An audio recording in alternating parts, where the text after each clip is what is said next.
All right. We are live. We are live. All right, we are we are live. Let's see. It's gonna be a minute. Um, let's see. Let's copy and then paste the link in the chat.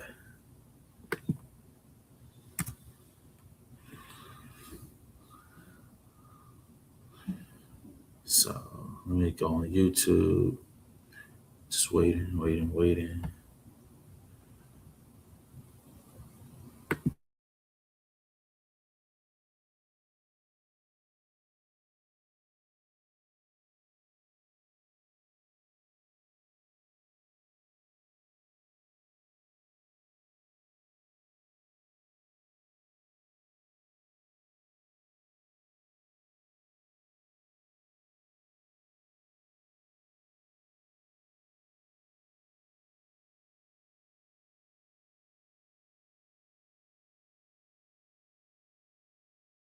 Dang. All right. Okay. We live. Oh my gosh. Welcome back to the RoseGold Podcast. It's been, I don't know how many months, how many years. Um, Shoot. It's been so long, I ain't gonna lie. I missed y'all. I'm finally unbanned from YouTube. Um, if most of y'all didn't know, I got banned for some BS. A couple of my people, um, they they said they may have said some out of pocket things, but I just wanted to let y'all know that we are back and we are doing great things. But just want to talk about some sports real quick tonight. Hopefully, everybody's enjoying their evening. Hopefully everybody's having a blessed summer. I pray everybody that's watching is, doing well, families doing well. And just praying blessings over everybody. Um, you know. But we're gonna have discussions. Eventually, I'm gonna send. There's a link in the chat. If you want to come on, we're gonna get to start in about 5 to 10 minutes. So, I'm gonna send this link out to some other people, and once I do that, we're gonna get started. So, let's have a good night. Um, Overall thoughts. I know that you know, we're in the sports world. NBA finals start tomorrow. We have the Knicks and the Spurs. The Knicks coming, they're going to be coming off of, I think, 10 days rest. So, we're going to have a lot of rest, maybe a lot of rust coming off. And the Spurs, they just came off an amazing game seven finals, uh, an amazing finals from them. So, you know, so I'm just happy. NBA Finals tomorrow. Tomorrow night at 8:30 Eastern, 7:30 Central Time. Wherever you are, ABC is where to watch it. We might go live after the game to review it, but I'm really excited. Excited to see what happens. With the series. I have the Spurs in seven, but Are you in a meeting? yeah. Okay, I just gotta tell you. Okay, where's your key? Like, are you done moving over? Huh. Like from here? Do you have your key? Because Anna said you need to be like moved over by tonight, or you get in trouble.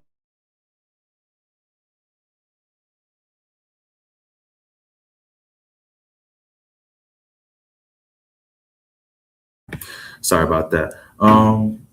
Yeah, but like I said, game seven. Oh, get well. I got the Knicks in seven. I think it's going to be an amazing series. I think Victor Wembanyama. I feel like this is going to be his coming out party. However, I do think the Knicks. I just feel like this is their year. I feel like Jalen Brunson, Carl Anthony Towns, um, Josh Hart, and the rest of the crew. I feel like they're going to come with the ferocity and a aggressiveness that is going to overwhelm the Spurs a little bit. I do see the series going seven. I do see the Knicks winning a game seven, a very ugly, close game seven, probably like an 83-79 affair, very low scoring. Um, I feel like this is going to be a very much defensive series. I don't see many high scoring games in the 110s or 120s. I see this being in like the late high 80s, early 90s, low hundreds. I see this being very physical, even more physical than the OKC Spurs series. And I just am very excited to see ethical hoops, ethical basketball. And, really excited for this finals. It's been a long time since I've seen, good basketball. The NBA, the product with, the flopping and all this extra stuff going on, has made it, kind of dull. So I'm really excited to see some really good basketball. I got this link in the chat. It's a StreamYard link if you want to join. So, just hit me up and everything. I really want to chat with y'all today. It's been so long since I've been at. What's up, infamous man? It's been forever, man. It's been forever, man. How you been? It's been, I swear, man, it's been forever, infamous. Dang. So, you know, it's been it's been so long, man. I've been busy. School's been kicking my butt, man. I got 3 classes left till I graduate. So just trying to get this stuff done, man. I'm really excited, man. Um, but I'm back. I'll try to be more consistent this summer and do what I need to do. So like I said, links in the chat. I think I just pinned it. All right, man. I got you, man. Once the link's pinned in the chat. At least it should be. But you know, just happy to be back, man. Got a lot of stuff going on, man. NFL news, man. As many of you know, Myles Garrett got traded from the Cleveland Browns to the Los Angeles Rams for Jared Verse and couple first round picks and a second round pick, I think. And yeah, the Rams are looking scary, and there's apparently a potential that Aaron Donald may come out of retirement. And Lord have mercy if that happens. I do not want to see that defense. I wouldn't want to be an offensive lineman because you're gonna have 2 big burly black men just coming at you, and offensively, I don't know how you would scheme around that. It'll probably be one of the most historic defenses of all time. But no, other than that, man, we're chilling, man. I'm just blessed, blessed to be here. Just thankful, man. I'm really grateful to be back. Yeah, what's up, John, man? Hey, right, it wouldn't be fair. It would be a travesty. I ain't gonna even lie. I think the Ravens defense allowed like 14 points a game, under 14 points a game. If you get Aaron Donald and Myles Garrett on the same line, that's like I don't know. You might not score a touchdown a game, because like to double team, you would be like double, and like they would they could probably run like a 3-4, 3-3-5, just rushing 3, and they probably would rarely have to blitz.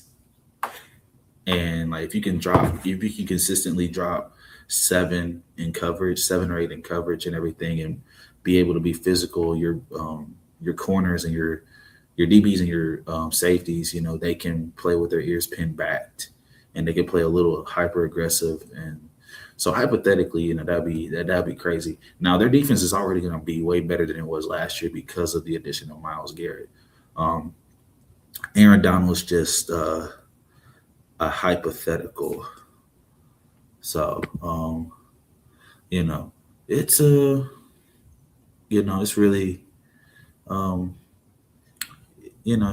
it's gonna be an interesting season. Interesting. Also NFL news. AJ Brown traded to the New England Patriots for some picks. and yeah, kind of excited to see what that happens. You know, if you didn't know, I am a very avid Patriots fan. Um, really, I'm excited about this move, but I'm also just realistic. Um, I'm gonna be honest. I did not expect us to get to the Super Bowl last year. I didn't expect us to be as good as we were last year. Yes, I understand. Fans are gonna say yes, we had an easy schedule. That's what happens when you're a last place team. You play a last place schedule, so not really. I expected us to be decent. Getting to the Super Bowl, wasn't expected. Now, did we get our butts kicked? Yes, it was utterly. I'm not gonna talk about how it felt. If you follow me on social media, you know how it felt. Um, so right now, just chilling. We just we're chilling, but we're just hopeful that things would be what's the word? We're just hopeful that we have continuity with AJ Brown and all the new pieces, and I think the Patriots they'll be a playoff team.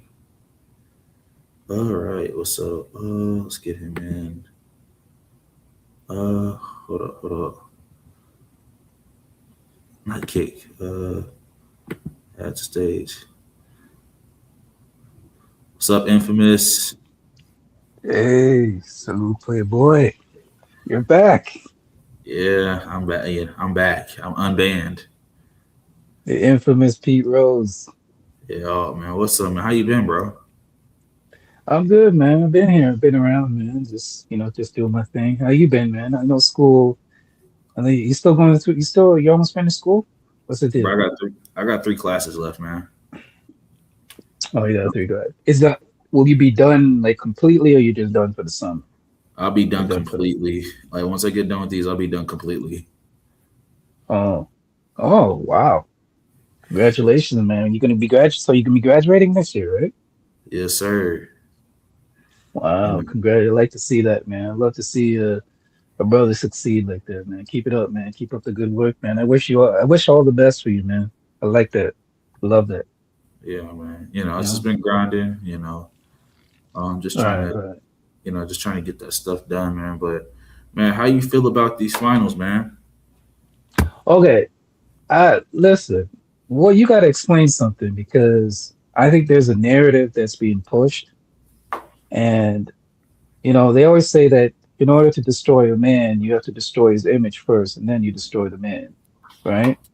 Yeah, So I think it seems like there's a coordinated effort to destroy SGA and to push narratives that are not necessarily true. And I think in NBA is all about storylines, right? yes, And I sir. think the NBA literally, if you pay attention, I know you think on a higher level like I do. If you think literally they turned SGA into a villain in one series. I've never seen that done before. They usually it takes a couple of seasons or it takes like, you know what I mean? It takes a couple of seasons to turn somebody into a real villain. They literally turned this man into a villain in one series. I've never seen it done before like that. They made SGA one of the biggest villains. Now everybody's turning on him. And here's the thing: whether you want to call this whole thing foul baiting and stuff like that, it doesn't take away from the man's skill set. Say what you want. The man is still one of the best players in the league. His skill set. You can say what you want about the whole foul baiting thing, which I think every player does, by the way.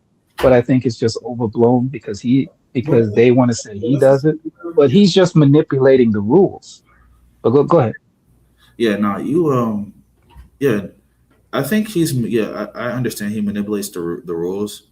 I think my only issue is Mm. like sometimes it's like it kind of there's been times where it's like it's kind of bothersome. However, I how I watch media outlets and everything, and specifically like independent. Like I was watching Get Up, and I wasn't a fan of how what's his name Jay Williams was basically saying like as a fan of the game I can't watch him and everything, and I understand people are not gonna like it, but I feel like You know what I'm saying? That's a Yeah. good point. But let me add something to that. When Harden was doing his thing, did anybody say that about Harden? No, not as much. Oh. So Pete Rose, let me go deeper. Do you know why they think for a minute, like let's digest this, let's go deeper.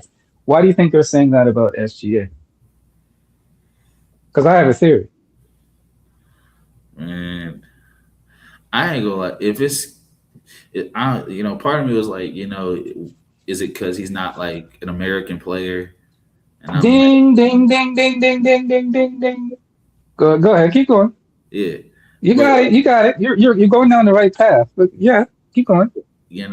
I think in a lot of basketball circles and that I've been around, um, non-American players, specifically European players, they've always been looked at as soft, and Mhm. they don't got that dog in them, and Yeah, but here's the difference though. SGA is not European. You see what I'm saying? You yeah, remember they pushed the same narrative with with Jokic. Remember? yeah, They yeah, they were pushing that narrative. They were pushing that narrative with Jokic as well, yeah. I remember. right? And I always say it goes back to what I said initially. You destroy the image before you destroy the man. So Yeah, you put out information out there that listen, people are saying, well, he's a foul baiter and all this kind of stuff, right? I can put together a clip on any player. If you pick a player in the NBA right now, give me like a day or two, and I could put out a clip that shows them doing everything that SGA's done. yeah, Just give me a couple of days. Anybody can put together clips to show us to push a certain narrative or to push a certain agenda. I'm calling it an agenda. It's different. yeah. But go ahead. Sorry, I interrupted you. Sorry. Go ahead. I think so. My personal opinion is like watching the game. Like I think the reason these takes have gotten so extreme, it's okay. Like I'll be if a fan doesn't like Shea foul baiting or it gets if it annoys them, like I don't think that's an issue. When you start when it comes to like you're questioning the validity of him as a player, then like Mhm. that's when I'm like, okay, you need to pause because this man, like, regardless of what you say and how you feel, this man literally just averaged 30 plus points on 55% shooting from the field. Exactly. And Like, here's the thing. Here's the thing, Pete Rose. You take away his foul. You know what's funny? They never call Luca a foul baiter. They don't call Austin Reeves a foul baiter. And guess what? They average more free throws than Shea. I don't know if they average more show, but I think they have more free throw attempts. I think Luca and Austin are in the top 10, or at least top five, at least. But you notice that they never call them foul baiters. I wonder why. Hmm. Wonder what the difference is. See, I go deep. I go deep on the psychological level. I wonder why they don't call those two guys foul baiters. Hmm. Interesting. But yeah. good. Now, so like you gotta look at this. I mean, um, like free throws. I think this year, uh, this year, I think, yeah, Luca, yeah, Luca had more free throw attempts per game. I have my Mhm. buddy John in here. Yeah, I don't have my computer in front of me to check it, but I Yeah, strongly believe Luca has more free throws. yeah, But Luca. they don't call Luca. They don't push the narrative of Luca being a foul baiter. Why is that? I well, he's basically the new NBA If goat. he He's averages more free throws and he draws fouls just yeah, like SGA, see that you can't. Here's the thing: this whole foul baiting thing to me is a smokescreen to a certain degree. Here's why: SGA, his team has been so good that he doesn't even play the fourth quarter. So wait, let's do some quick calculations in our head. You don't have to. I'm not a mathematician, and I'm not great at math. Math is one of my worst subjects. But if you still average close to 30 points, and you sit in the third. How's this? Where's the fouls? And they say, oh, most of your points come from fouling. How's the math doesn't math? Yeah. You see what I'm saying, bro? Yeah, no, I The feel you. math is not math. Yeah. And But you can't tell people you can surface level cat. Am I allowed to swear on this? I don't want to ruin your it's channel. PG, like, it's PG, as long as you don't say nothing too crazy. Okay, yeah. I'll keep it PG. So the math doesn't math, but you got surface level niggas who don't know the game, and the average person out there who watches these videos and these clips. Oh my gosh, this SGA guy is a foul baiter. You know what's funny, Pete Rose? I know somebody who doesn't even watch basketball, doesn't watch it at all, watches hockey, right? Come Yeah. to me when I was talking basketball and said, hey, I don't know, man, that SGA guy is a foul baiter. I'm like, what? You don't even watch basketball. Like, where are you getting this from? Oh man, I saw this clip. I saw this video that this guy put out on YouTube, man, and he's saying that, this SGA guy's a foul baiter. Interesting. Right? You know what's the worst thing that happened to social media? One of the best things to happen to social media is that everybody has a mic to talk. One of the worst things to happen to social media is everybody has a mic to talk. Yeah. You know what I'm saying, bro? No, I feel you, man. Like, and I'm gonna keep it like But go ahead. I'm gonna keep it a bean, and I'm gonna let my friend, my buddy John, get in here. Yeah.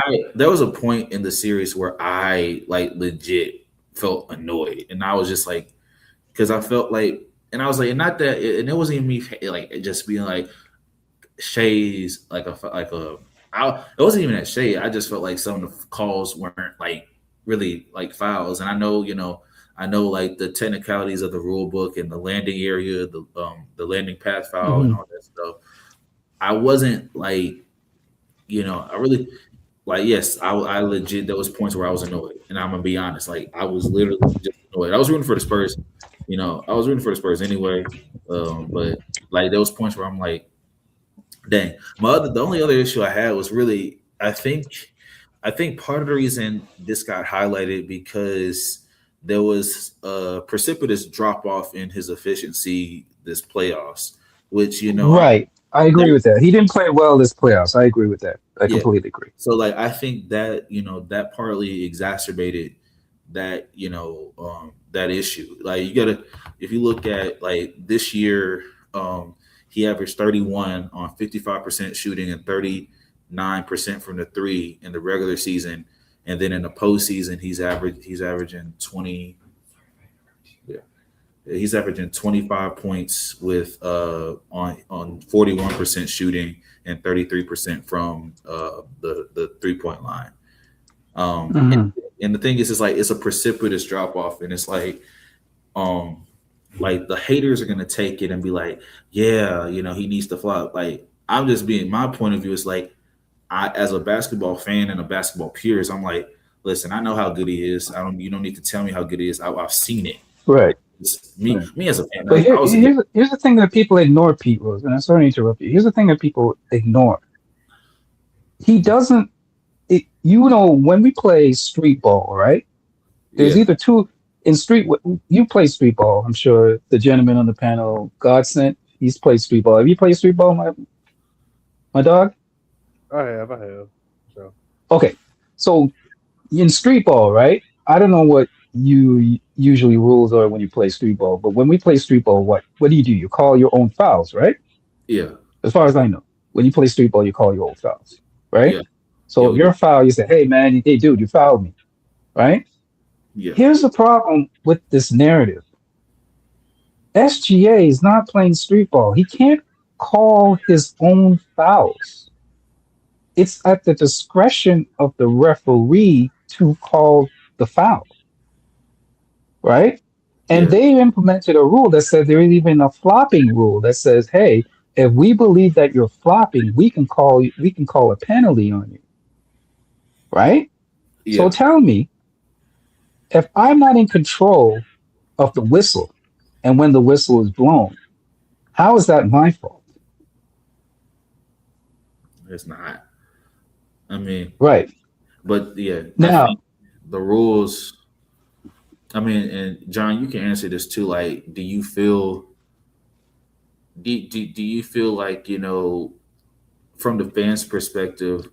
I think do you feel like the casual fan doesn't? They just see whistle and they just see Shea on the ground, and they just go with that, or do that they and then they yeah, don't care they about. go with that. Yeah.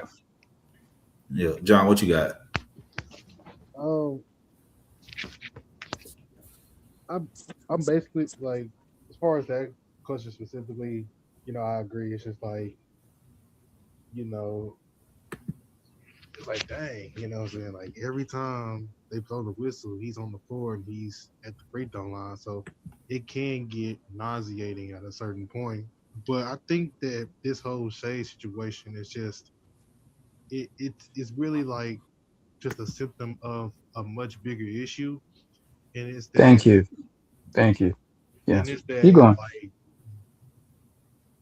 we all know that the product of basketball has deteriorated over the years, and it's just like the refs pick and choose when they want to like let the players play, and then when they want to call fouls, like Ah, so many technicalities when it comes to rules. So it's just mhm. like it just seems to me that it's like a lack of consistency, like overall. And it's like I am of the opinion that they should let the players play a little bit more without, of course, without like getting out of hand as far as physicality is concerned. Okay. Can I break that down on another level? Here's the problem though. This is the problem you run into. Now, a lot of people don't take the time to dissect this. I take the time to dissect this. In the NBA rule book, right? It's rule number 2 of the NBA handbook in the rule book, right? Yeah, There's a section called in the referee handbook. It's one of the fundamental elements of the rules of a ref, and it's called referee discretion. What it does is it grants an official the authority to render instantaneously judgments on any on-court action, including determining whether physical physical contact or merely incidental or negatable or severe enough to warrant a foul. Let me break that down. What it's saying in the handbook, Pete Rose, it's saying that the referee, it's off the referee's discretion to call a foul. It's just like if you're driving, Pete Rose, right? yeah, And God sent, if you're driving on the road and you get pulled over by a police officer, right? The police officer has the discretion to write you a ticket or give you a warning. You know that, right? He doesn't have to write you a ticket, right? yeah, Now, when people say you got to let the players play, the problem with that is that if you know basketball, you can call a foul on almost any play in basketball. We all know that. Any play you can literally, a referee can literally call a foul on every single play in basketball. Can find a play to call and say, oh, that's a foul. That's a foul. Oh, you didn't move over quick enough. You didn't set your legs weren't wide enough to set the pick. Here's the problem though. If you let players play and you call a foul almost on every play, the game becomes unwatchable. At the end of the day, it's still entertainment. You can't do that. So there has to be some level of discretion where, yes, you allow the players to play, but it's not necessarily allowing the players to play. It's the players have to adapt to the whistle of the refs. That's the mistake. That's the problem. So let me go back to Shea. Let me go back to Shea. So if Shea if you know Shea has a propensity to draw fouls, right, with his pump fakes, right, and his incidental contacts, you now as a coach or an opponent should teach your players how to defend him properly. It's not on Shea to change his gameplay because he doesn't control the refs. You see what I'm saying? Yeah. Mm-hmm. So I think that's the problem. People are not thinking on on another. They're not thinking on a deep level when it comes to this. But go ahead. Yeah. No. You know, I understand that, and I think it's just a nuanced conversation that just has to be had.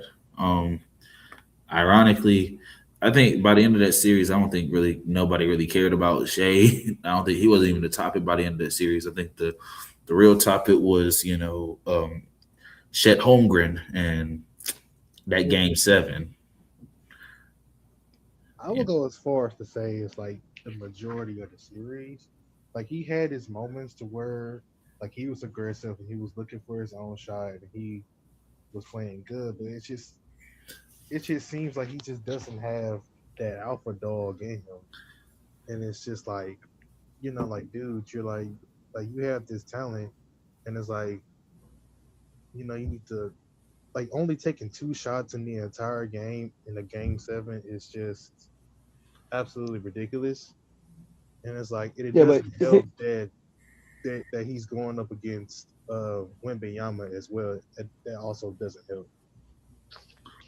here's the big problem, though. Here's a big problem. The problem. It's unfortunate that Chet did not play well. I do agree. You're absolutely right. He did not play well. I'm not making any excuses for it. He did not have a good game, and he got exposed. But here's the bigger. It's unfortunate though that he's being made as a scapegoat, right? They always got to have an scapegoat for everything. I noticed that in sports. In every sport, they always got to have an scapegoat. And it's unfortunate they didn't lose because of Chet's bad play. I'm sorry. The game was not decided by him, by his by. Sometimes at the end of the day, you got to look at it this way. When you have the best player and the best team, that doubles or triples your chances of winning the series. Let's just keep it 100. Sometimes it doesn't matter what the other team does. You just roll up against a better team. Like I played games before where I'm just like, man, I'm playing my best game, but no matter what happens, our team's not going to win against these dudes, no matter what. And I think it's just a situation where, yes, unfortunately, Chet is going to be the scapegoat, and he has to get better, right? We have to give him time to get better. Um, he got exposed. I'm not going to lie, but at the end of the day, OKC was missing their second best player, right? Second best player was not playing. He played one game and then he was out again. Um, they were missing some other players, and again, and that's not an excuse. I mean, you got to play with what you play, and those are the circumstances, right?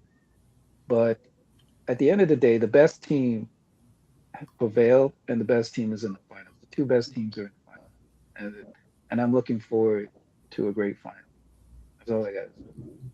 Yeah. Yeah, I agree with that statement because like specifically in game seven, like the lot like some of the lineups that Mark Dagno was deploying, they were questionable, Hmm. and it just seems like you already don't have Jada or AJ Mitchell, so it's like I would have expected Jared McCain to play more, so the ball doesn't have to be in Shea's hands the entire Right, game. right. They were triple teaming. That's the thing that people don't understand too. They were triple teaming Shea. They were sending three defenders at Shea. Shea Shea had a great Shea. I didn't say he had a. I wouldn't say great, but he had a good game seven. He emptied the clip in that game seven. You cannot say that he didn't empty the clip in game seven, right? Oh no, he unloaded fully. He fully and that's all you can ask for. Sometimes you remember that series with LeBron, and LeBron was like he was doing everything. and they still lost. Was it against Golden State? Which Can't remember one? what final. That finals where he was like he was balling out, like he literally was. Are you talking about And then 2018 when he had 51 in game one, and then yeah, JR? yeah, yeah. And J.R. Smith messed up. That's what I was saying. Sometimes you can ball out and still lose because you may have the best player on the court, but you don't have the best team. That's why I hate to bring the reference of Michael Jordan. That's why people don't understand about Mike. Michael Jordan was only the underdog once in a finals. Why do you think he's 6-0? Because he was the best player on the best Yeah. team. You know what I'm saying? When you're the best, always look at this formula. When you're the best player on the best team, your chances double to win. You can be the best player but not have the best team, and your chances become at least half to either win or lose. It's a coin flip sometimes. Yeah, and also the margin of error is, The you know, margin of error is slimmer. You correct, correct. I believe, it's crazy. We mentioned Mardegno. There was, there was a lineup where they had when they had um, Jared McCain, Jalen Williams, Hardenstein, and who else? Um, I think it was Case and Wallace. yeah, Kate, and they had Case and Wallace. But specifically, when you had Jared McCain and Shea in the backcourt, they was getting buckets, but that lineup was only limited because you had to have, I think Dagno wanted to have Caruso and Case and Wallace for defense, Which, and like, on the one hand, like that's not bad, but it's like neither one of them are like you would say are like just prolific scorers on a consistent basis. And plus, it's just like if need like Case and Wallace had like 14 in the fourth quarter, so he started like getting hot and getting into a rhythm. But it's like if neither one of them are really going to be like super aggressive looking for a shot, then it's like if all four of the players are not really aggressive looking for a shot, and it's just like all no shade to like create the offense for the team, and it's just like you're just not going to be able to really win that way. And it's like it was like a 2 minute stretch in the fourth quarter, like a couple plays, like Jared McCain had like two shots in a row or something like that, and it's like like it's obvious that he can get his own shot, he can shoot the ball really well, and it's just like why not lean into that a little bit more? Because Yeah. to be honest, like the defense was mediocre throughout the game. It's like it just seemed like everything came easier for the Spurs, while the Thunder had to work 10 times as harder just to even get a good Yeah, shot. you know what it was? When you watch that game, it's that simple narrative of trying to push a rock up the hill. Every time they pushed it up two spots, they fell back two spots. They push it up three, they fell back two. You see what I'm saying? So it was I had a feeling they were going to lose because when a team takes a lead, one of the hardest things, especially in the NBA, is to come back and then take the lead, right? And I think the Spurs played a was brilliantly coached, and they played an excellent strategy where, hey, we're not going to give you a chance to come back and take the lead. Every time you come back, we're going to push the lead further. Okay, now you're taking more energy and exuding more energy to try to now catch up to that lead. So you come closer, we push it further. You come closer again, we push it further. So it's just like the rabbit and the carrot, yeah, in a sense. That's exactly what they did to him, and that's why they just they just ran out of ammo. They ran out of, and you could tell it was a very physical series. People want to say, yeah, there's fouling and it was foul bait and all that stuff. Guys were exhausted. Like I know. that series was, I don't care what anybody says, that was a very physical series on both ends. And they played a very physical game. I love the series as a basketball fan. I watched all the games. I wasn't that much interested in the Eastern Conference series that much. But moving on to the finals, right? Yeah, Here's the interesting thing. And before I go there, I just want to touch on one thing. Wemby is a damn cheat code, man. Like that's another thing we got to talk about. Wemby was literally not in game 7. I think either game 6 or 5. He was literally throwing the ball against the backboard so he can catch the rebound and put it back in. So it gave him an extra. Let's say he was in a position where he couldn't score. The man was literally doing the Tracy McGrady like almost on every play. Did you notice that? yeah, Did anybody catch that? He was literally throwing the ball up against the back on purpose so he can catch the board and put it back in yeah. if he was stuck. And how are you supposed to guard that? Like there's when a guy who's 7'4" is pulling up from the logo and is pulling up from the 3-point line, can hit the midi, can drive to the back. I mean, that's almost unstoppable, bro. And can give you defense on the other end, can block your shot. Not just that This boy is incredible, man. not just block the shots. He makes the offense. He makes the opposing offensive player question like the decision. Right. Correct. That's a good And point. If he puts on like 10, 15,000 muscle. You know what's funny? I don't think he should. Here's a problem. The the issue is if he puts on muscle, it might actually affect he might be prone to injuries because if you notice, guys who put on a lot of muscle, they usually end up having knee issues and knee problems. I, And it might also affect his shot because I can give you a couple of players where they put on muscle and it literally affected their game. And one of them was because I know personally was Chris Bosh. Chris Bosh 1 year put on a lot of muscle and it ruined his shot. Ruined his shot. There was a guy on my team this year that put on muscle and it had one of the worst years of his career so far. Horrible career. I think the thing with Wemby, just let him develop naturally. Don't force him into any like if he needs to put on, yeah, he's gonna need to put on a little bit more strength, but that will come in time because he's young still. But let it develop. Don't force him into no regimen because that might not be a good thing. It might throw him off. He, you know, I say let him develop naturally. yeah, I think Yeah. the KD never put on any muscle. Why does nobody ever talk about KD? Nobody ever says, "Oh man, KD needs to put on some muscle, man." yeah, Always been skinny. But not good. honest. The only person that said that was Iguodala on a podcast, but I think he was just joking.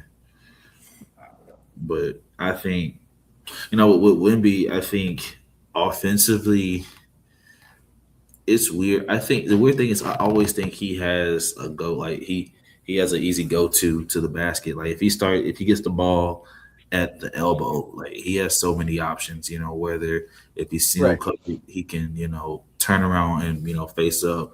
If they come, he can find a easy route. I think just and then like defensively, it's just like you know it's crazy, man. Like I seen because the thing is the way how he defends and like when he's like and how he moves, like he how he moves it keeps the Spurs out of rotation a lot of times Hmm.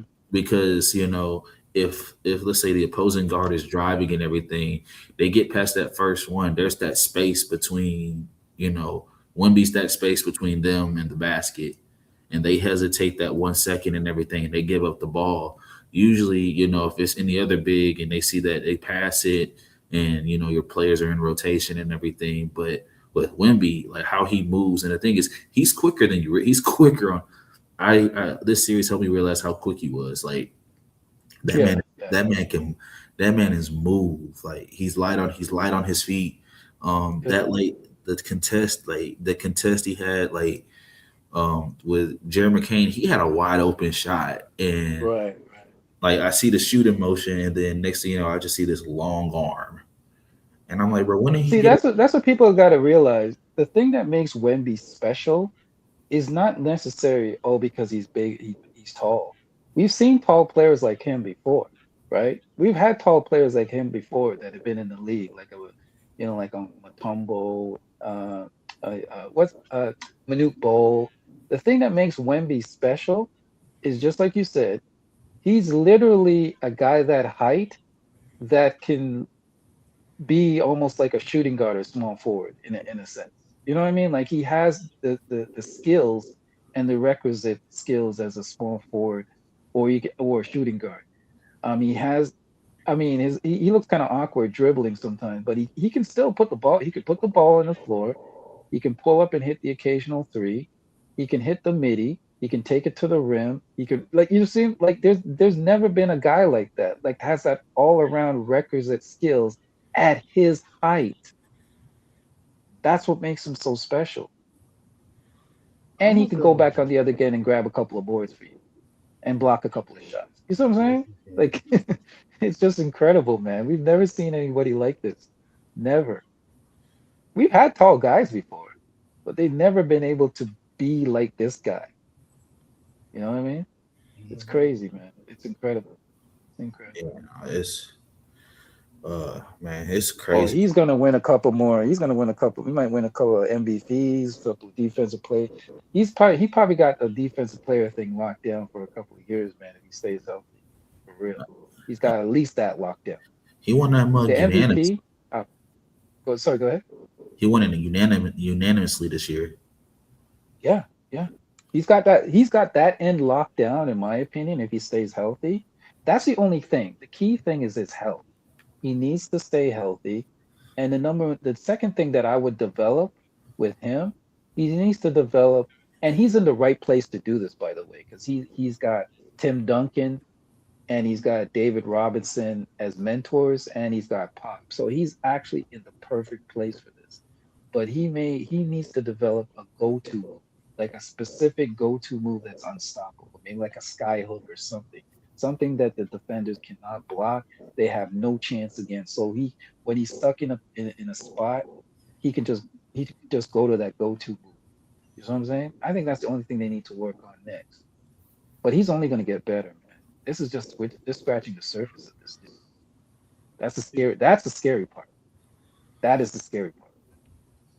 You want to know what's also like probably the scariest part is like he has that alpha dog mentality. Yes. He has that mentality to where like like I'm better than everybody else and I'm gonna go out there and I'm gonna prove it. I feel like that is the main difference between him and some of these other guys. Yeah. No, you're right. You're right. P. I Rose, think you know what's going to be scary about him? what? You know it's coming, right? You remember that whole you watched The Dark Knight, right? Have you Yeah. watched that movie, Batman? You remember when they said there was a saying that said you either die the hero Or you or you live live long enough to, yeah, you live long enough to become the villain. His villain, let me tell you, just like how they're hating on Shay right now, Wemby has a villain arc coming. You know that, right? The yeah. villain arc is coming. There's going to be a time in the league, and you can quote me on this, that cats are going to hate this dude. He's going to be hated. His villain arc, it's not going to be. I don't think it's going to be as bad as LeBron, but the villain arc is coming because they love to build you up to tear you down. I don't know what's wrong with this society sometimes, but there's a thing in our society where they'll build you up and then they'll tear you down. So his villain arc, and I hope he's mentally strong enough to handle it because you're right. He has that dog in him right now where he's like, yo, I'm coming for you. I'm not scared of you. I don't care who you are. You know what I mean? I'm coming to get it. He wants it. And here's the thing. You know how a lot of guys shy away from being the face of the league? I think he wants to be the face of the league. I think he wants it. He's not shying away from it. He embraces it. And that's what I like about him. These other guys will say, no, man, I don't want to be the face of the league. That's too much pressure, right? That's I gotta have a squeaky image and blah blah blah blah blah, and it's too much pressure. But no, Wemby, you can see it on him. He wants to be the face of the league. Yeah. He wants that. He wants it. Yeah. Yeah, go ahead. No, you're right. I think I think he's very dog. I feel like his mindset, he has a very like dogmatic personality about his approach to about about his with his approach to the game. And I honestly think that we're gonna see this starting tomorrow. Speaking of tomorrow, game one of the NBA Finals. Um, I ain't gonna lie. I think it's going. I don't know about y'all. I think this is gonna be a really, really entertaining series. Yeah, so do I. Here's the interesting thing, because I always look at it this way. I look at both teams, right? Pete Rose and Godson. If you look at it this way, the who is let's go through the lineup on the Knicks. Go through the starting lineup with me, Pete Rose, and tell me who is the positive defender, who is the neutral defender, and who's the negative defender on the starting lineup, at least for the New York Knicks, in your opinion. Let's see. I'll start. I'll Um, start it. I'll just listen. let's see. Wait, who started? Let's see. Jalen Brunson, Mikal Bridges, Josh Hart, OG Anunoby, and Carl Anthony Towns. Uh, I think I think Mikal Bridges, Josh Hart, and OG are net positives on defense. Hmm. Okay. Cat is neutral because it low key depends on the game. Um, and then I feel like Jalen Brunson, I say I say neutral, but he could be a net negative depending on like if he's guarding it, if he's good, if they put him on Steph Castle, I'm like, ugh, I don't think that's a I'm glad you said it because I'm actually trying to show. I'm trying to show a point here. Okay, so switch over to the starting lineup for the Spurs. Same thing. Go ahead. okay. Who starts for the Spurs? It's Well, it's kind of Harper doesn't start. Does Harper? No, I think Harper still doesn't. starts. Fox still starts. it's Fox still it's starts, right? Fox, Castle, Vassell, Champagne, and then Wemby.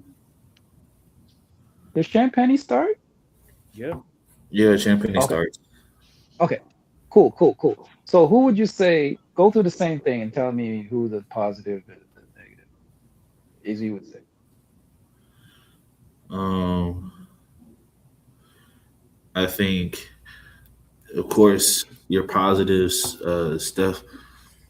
Steph Castle, Wemby, all NBA defenders. I say Fox is I say Fox is a positive, neutral to positive, because he has a good basketball IQ. He might not be like the best defender, but he ain't gonna be like giving up just straight up. You can't hunt him. You're not gonna hunt him.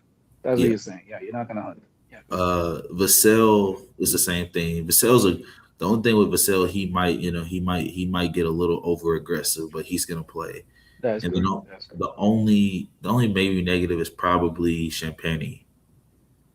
And even he's not too And bad. he's not too bad. Like it's just sometimes he gets a little overzealous. Yeah.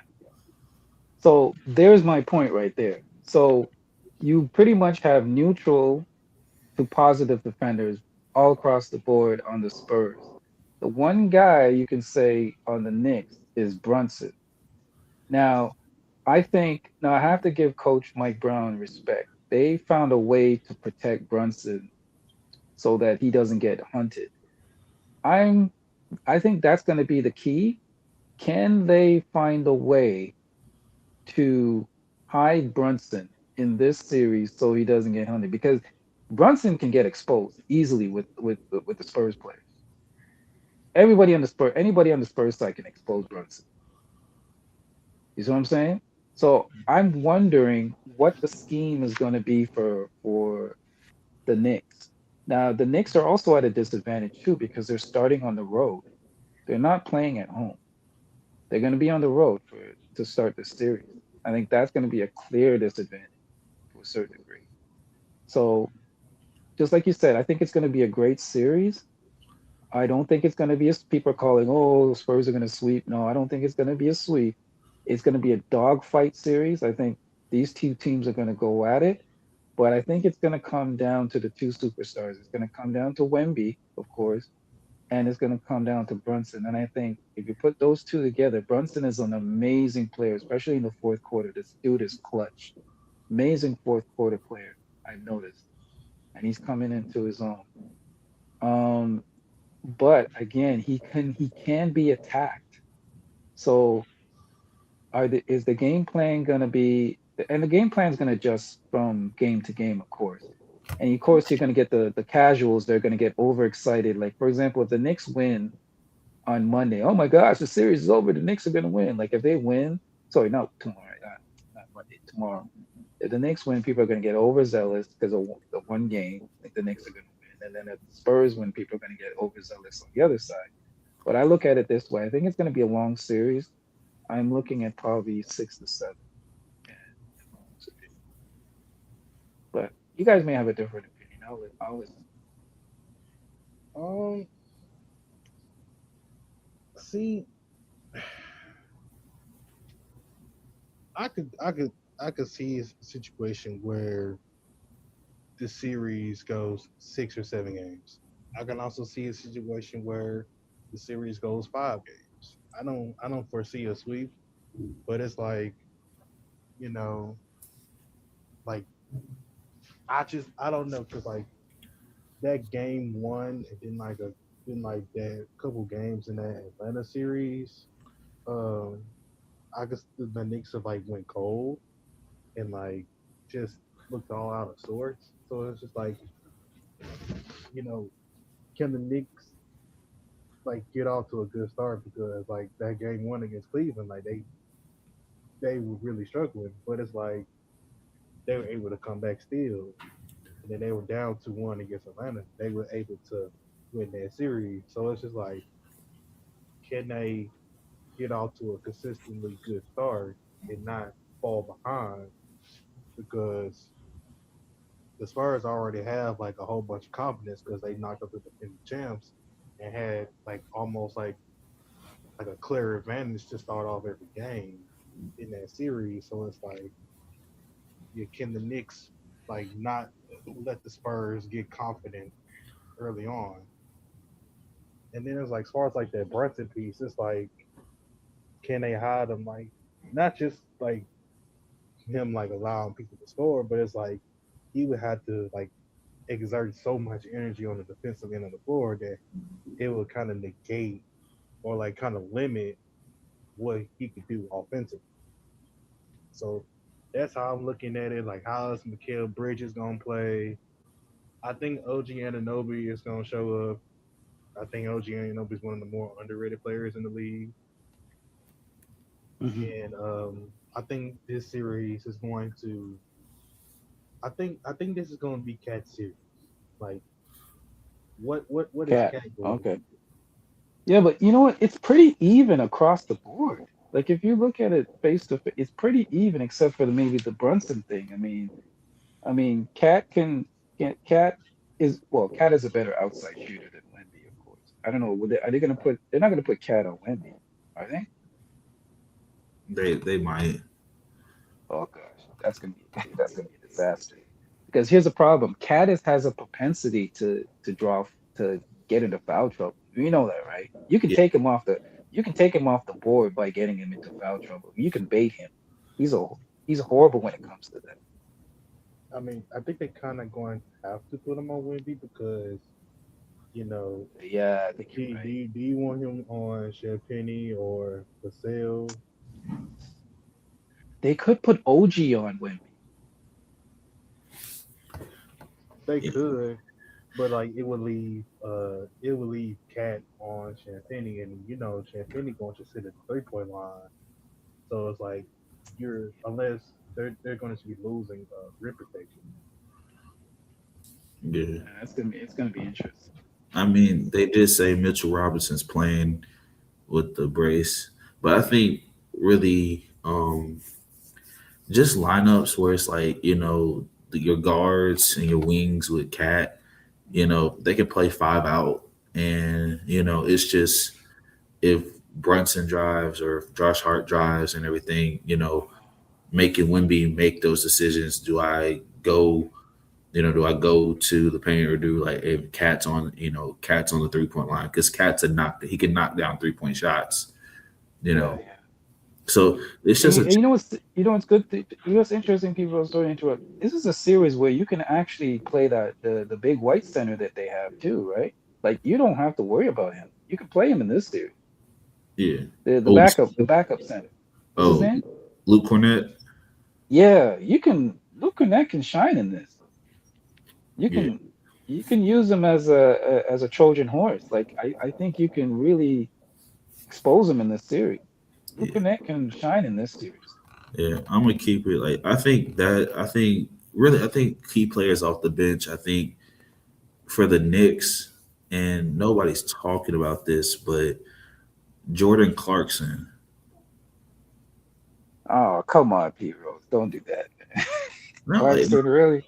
no, I'm being for real. He's been so inconsistent, bro. He's been super inconsistent. Jordan Clarkson and Tyler Kolek. Uh, uh, uh, I thought you were gonna talk about El Dorado, but Yeah, I get it. I get it. yeah. I think. Well, of course, Jose Alvarado, but I feel like really Jordan Clarkson, but especially more Tyler Kolek. Getting minutes off the bench. Yeah, their Um, bench is not bad. Who's that guy that was hitting down 3 pointers the other game? Andrew What's his name? Shannon. Shaman. Oh, yeah, I can't yeah, stand Landry that dude, Shamet. man. But he's good. He's good though. He's a guy you might have to worry about. I If don't he know. gets hot, he's a streaky shooter. But if he gets hot, you're in Yeah, trouble, man. sure, bro. I literally forgot that man existed, and the only reason that reminded me of it because I just remember that one time. That one time I was on Ticket TV's stream when the Clippers got beat in the bubble, and that was man, that's crazy. That was 6 years ago. Yeah, Larry Shaman is not the. He's actually been since he became he hopped on the Knicks. He's looked like a different player, man. So hey, Yeah, but you nah, know, I feel it's gonna be a good series, man. But shoot, part, yeah, part of me is looking towards next season. Because after these finals, you got free agency. It's gonna be the summer of LeBron decision again. Um, I will hate to he? say this. I want him to leave LA so bad, but Me he's too. not going to. He's not Yeah, going to. nah, You, he's you know not. what you know what it's like, Pete Rose, and I hate to use this analogy. It's almost like an abusive relationship when he doesn't want to leave his wife. Like LeBron's literally in an abusive relationship. He's Yeah, literally in an abusive relationship. And all his friends are telling him, "Yo, bro, you gotta leave that woman, man." Yeah, man, but I love her, man. I love her, man. Like like LeBron, stop simping, man. Leave. yeah, nah, Stop simping. he need to go. Eventually, that woman is here's the thing. Eventually, that woman is gonna put you in prison. That's what he doesn't realize. Eventually, that woman's gonna call the cops on you, and you're gonna end up doing a bid. Leave now while you can. That's what LeBron doesn't understand, and I just don't know why he just doesn't get it. I get it. LA is very attractive, beautiful weather, beautiful women, all that kind of stuff. But you know, bro, if you want to win and be at peace of mind, get out of there. They don't care. She don't love you like that, man. That woman don't love you like that. They I mean, love Kobe. They love Kobe. They love Magic. She doesn't have feelings for you like that. You got to understand when a woman doesn't have feelings for you anymore, bro. You got to leave, man. nah, they speculating all types of stuff, and then of course, the NBA draft. With these college Oh, prospects. The Bonster, that number one draft. What do you know about him? AJ Um, the Bonster. I mean, now he honestly, yeah, he's good. Good. He attacks the basket with great ferocity. I think his 3-point shot needs to be a little more consistent. But he does have a decent mid range. Very aggressive. You know, and I ain't gonna lie, like logically, I think he was really the reason why BYU was relevant this year, that they were like a tournament team, but especially from what it was last year. He's gonna. I feel like he's obviously the number one pick, and then you have AJ DeBon, not AJ, but what's it called, Darren Peterson, Garen uh, Peterson, yeah. who his issue like it was mainly health issues, Hmm. but I feel like if it wasn't for the health issues, he would be number one because I feel like he's the Right. most skilled. I feel like he's the most skilled out of everybody. His he has the bit like jumper inside. He's a three-level scorer. And if he wanted to, he can play the point guard position because he has good IQ, but he's better suited as a a two guard. Or he could be a combo guard. Um, let's see who else. Now, a dude that I'm excited for, Darius Acuff Jr. From Arkansas, Okay, I don't know much about him. and guards that go through Coach Calipari. Oh, okay.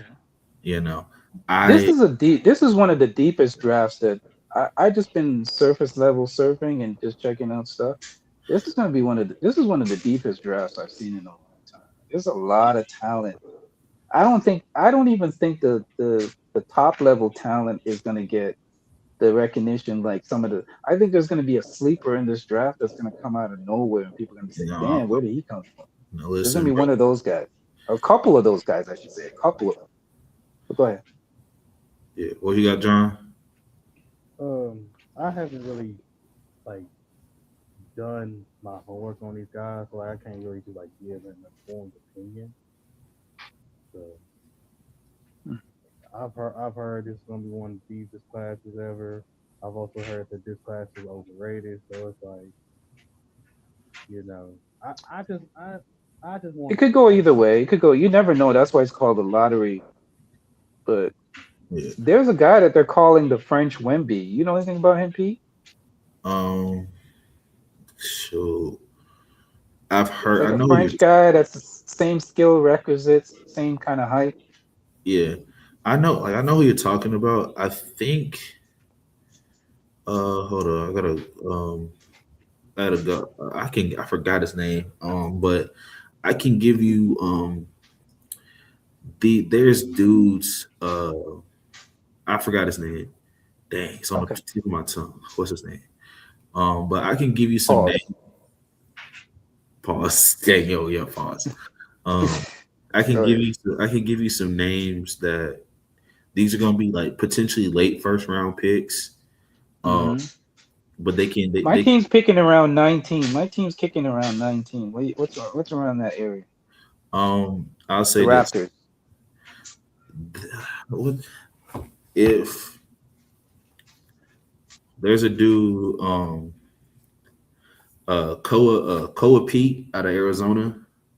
Hmm. He's a wing, you know, very, very he's a like a very he's imagine like he's not like super tall, but like imagine like 6'8", 6'9", with like a Tim Duncan skill set and Hmm. basketball IQ, but like um with T Mac athleticism. Get out of here! Wow, Only like that's when he wants to put that's it on. crazy. And the crazy thing, offensive game is not fully developed. His defense, man, he's a dog on defense. Just Yeah. like not just like steals, but like he goes after every loose ball. Like Wow. and the thing is, the offensive game's gonna come. Like I Right. believe it's Right. gonna come with development. But he goes after it on defense. That's what a lot of people don't realize. Here's one of the most things that people never really realized about T Mac. T Mac was a great defender. Yeah. Listen, I remember him with the Raptors. He was his offensive game developed later, but when T Mac was playing with Vince, he was a defender first. They put him out there for defense and athleticism. Like his athleticism was off the charts, but his defense is one of the things that people don't talk about. T Mac is a great defender, by the way. great defender. Yeah, I think. But they don't talk about. They always talk about his offense, but no. The thing I noticed first about him was his defense. Yeah, I don't know because when I was a kid, like when I was in elementary school, like my memories of T Mac was when he was on the Rockets. Mhm. So like that's how I remember the 13 points in 33 seconds. I was in kindergarten when that happened. I'm way ahead of you. I was way ahead of you. I remember when he was drafted. Isaiah Thomas drafted him on the Raptors, right?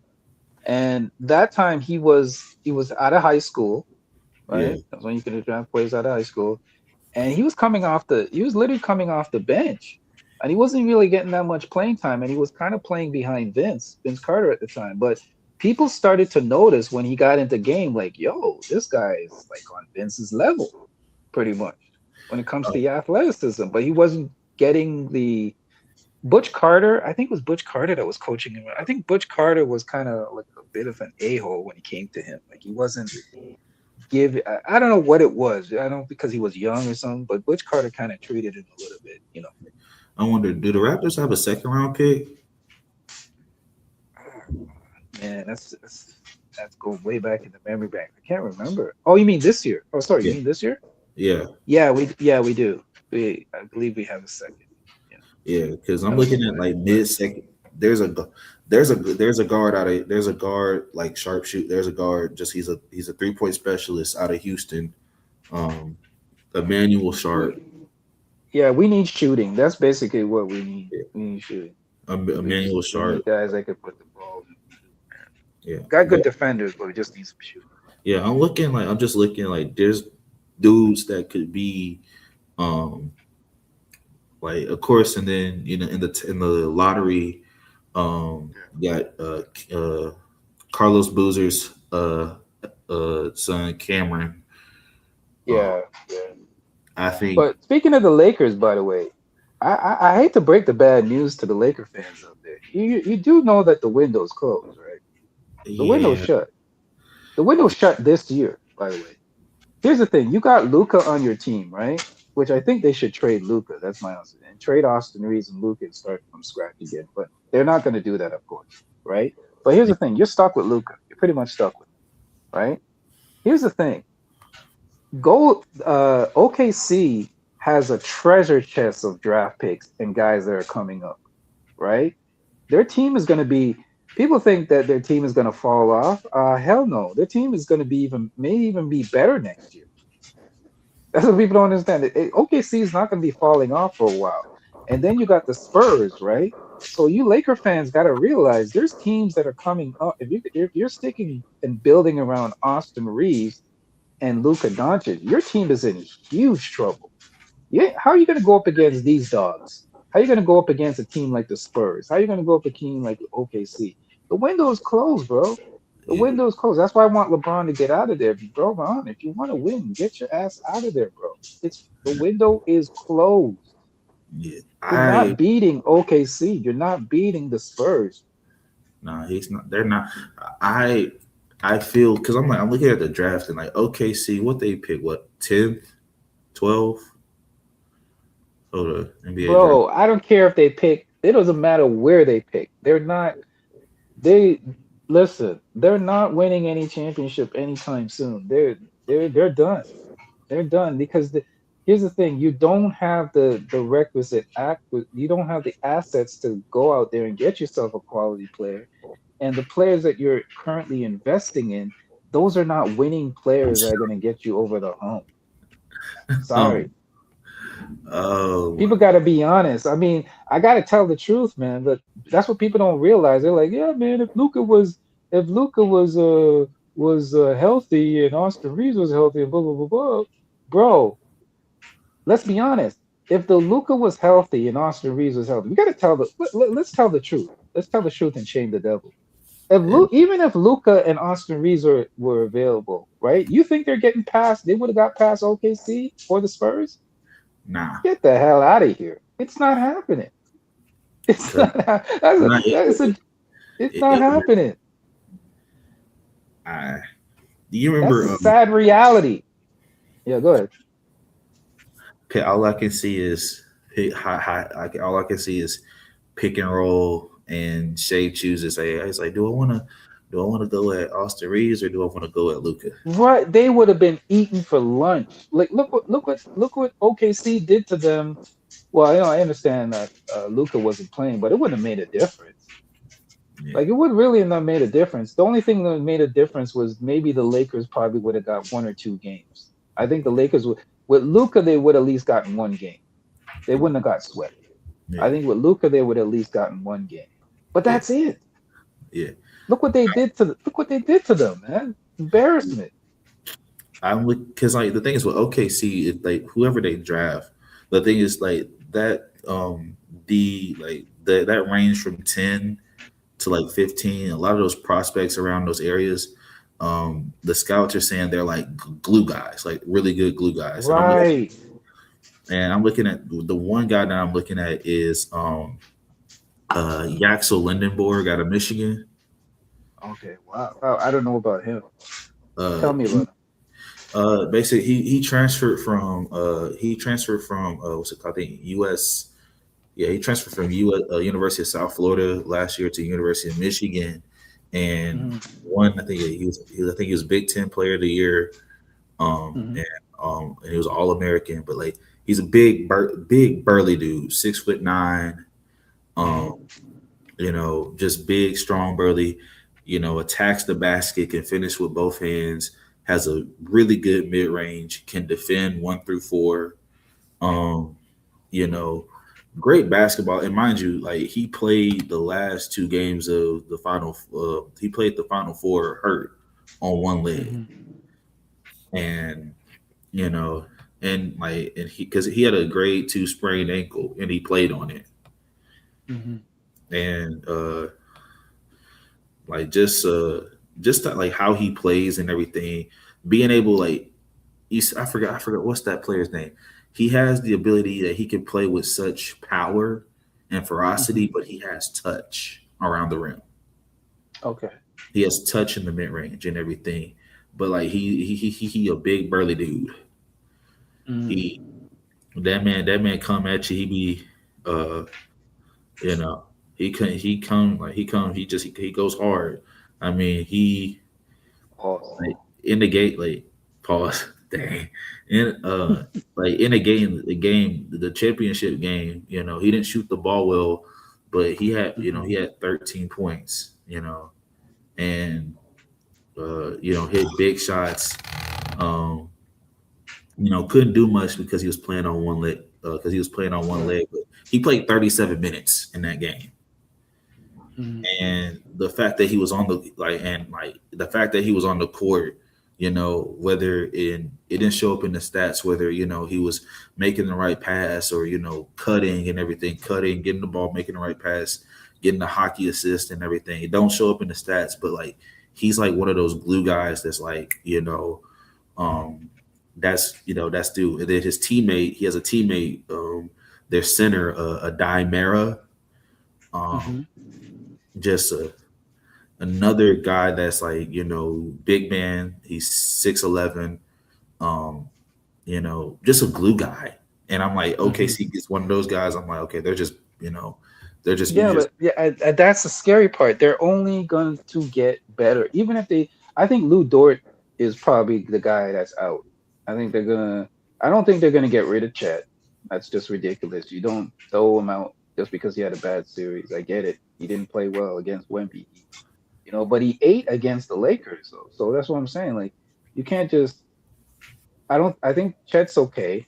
I think Lou Dort is gonna be because Lou Dort I think is up for a contract extension if I'm not mistaken.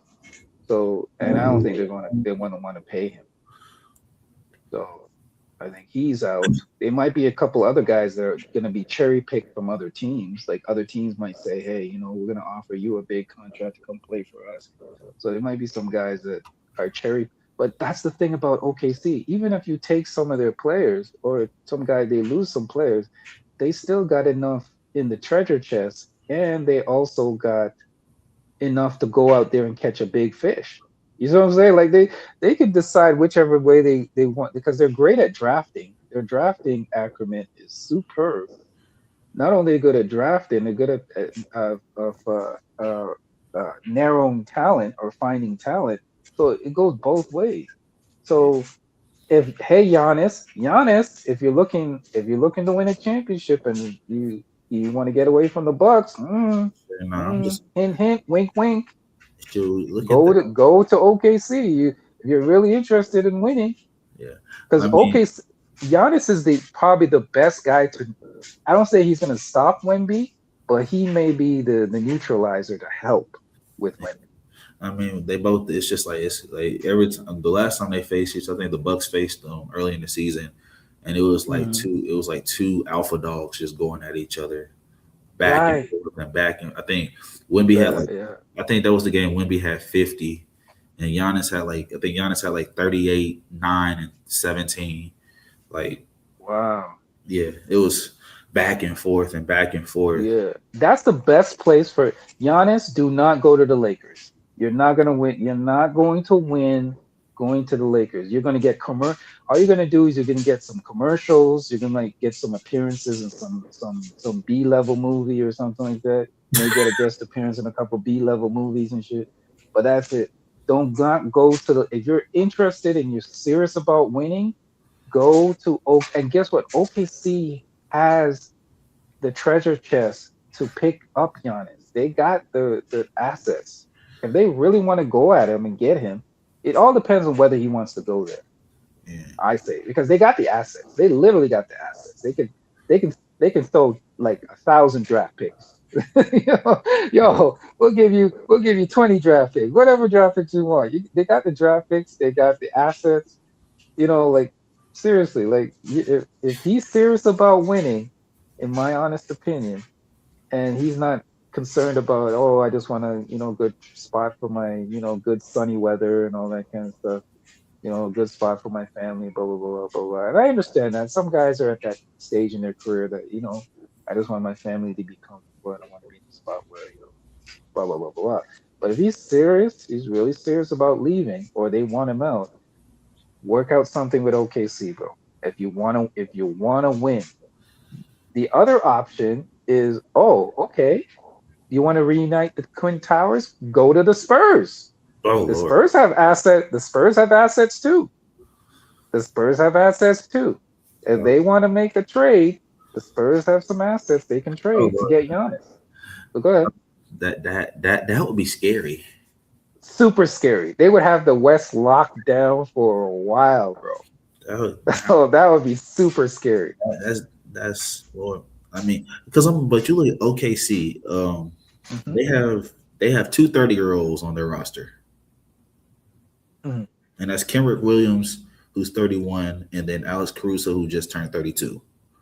I know they got that. What's that old veteran dude that's been there for the longest time? What's his name? Uh, He comes off the bench. What's his name? And he's still pretty good, by the way. He can still contribute. What's his name? because Hardenstein's 20. Hardenstein's 27. Not Hartenstein. He's an old veteran too, but he still contributes. I'm looking at their full roster. It only shows two 30-year-olds on the roster. Everybody else is in their. No, he's not 30. He's older than 30. What's his don't know. name? He's on the. Yeah, he comes off the bench. Like he has like a low haircut. You mean for the Thunder? No, for the Spurs. Yeah, What's his name? No, he's not a center. He's like a small forward. You talking about He's like Harrison a small- Barnes? Oh, Harrison. Harrison Barnes, thank you. Yeah, that guy, man. He can still contribute, man. Like he can still give you some buckets, man. Harrison Barnes. Yeah, bro. That's like shoot. But like freaking. J Dub's up for an extension this year. That's a tricky one because his injury is kind of scary to me. Do you really want to invest in that? Yeah. You see what I'm saying? Like that injury, you know what I mean? Those are the kind of injuries you gotta check out with the medical staff. You gotta send them to multiple doctors and say, hey man, I don't know. I mean, he kind of deserves it, give him his money, and then maybe work out a deal to trade his ass, man. I I'm mean, sorry, it's a business at the end of the day. because But they're like it's weird because he's not even because what's it called? They're paying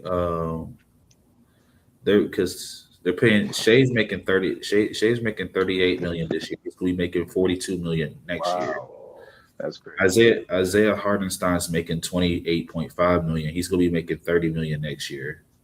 Right. Isaiah Joe's making 12 million. He's making 14 next year. Chet I think Holmgren's Isaiah's out the window. I think he's gone. Yeah, yeah, a couple of these guys are going to be gone because I think they're going to look at it like they can make the money somewhere. Like teams are going to pluck them, but they're going to still be okay though. They're going to still be okay. yeah. What do you think, Godsend? What do you think? What do you think's going to happen? I think the Thunder definitely they're gonna make some quiet moves. You know what I'm saying?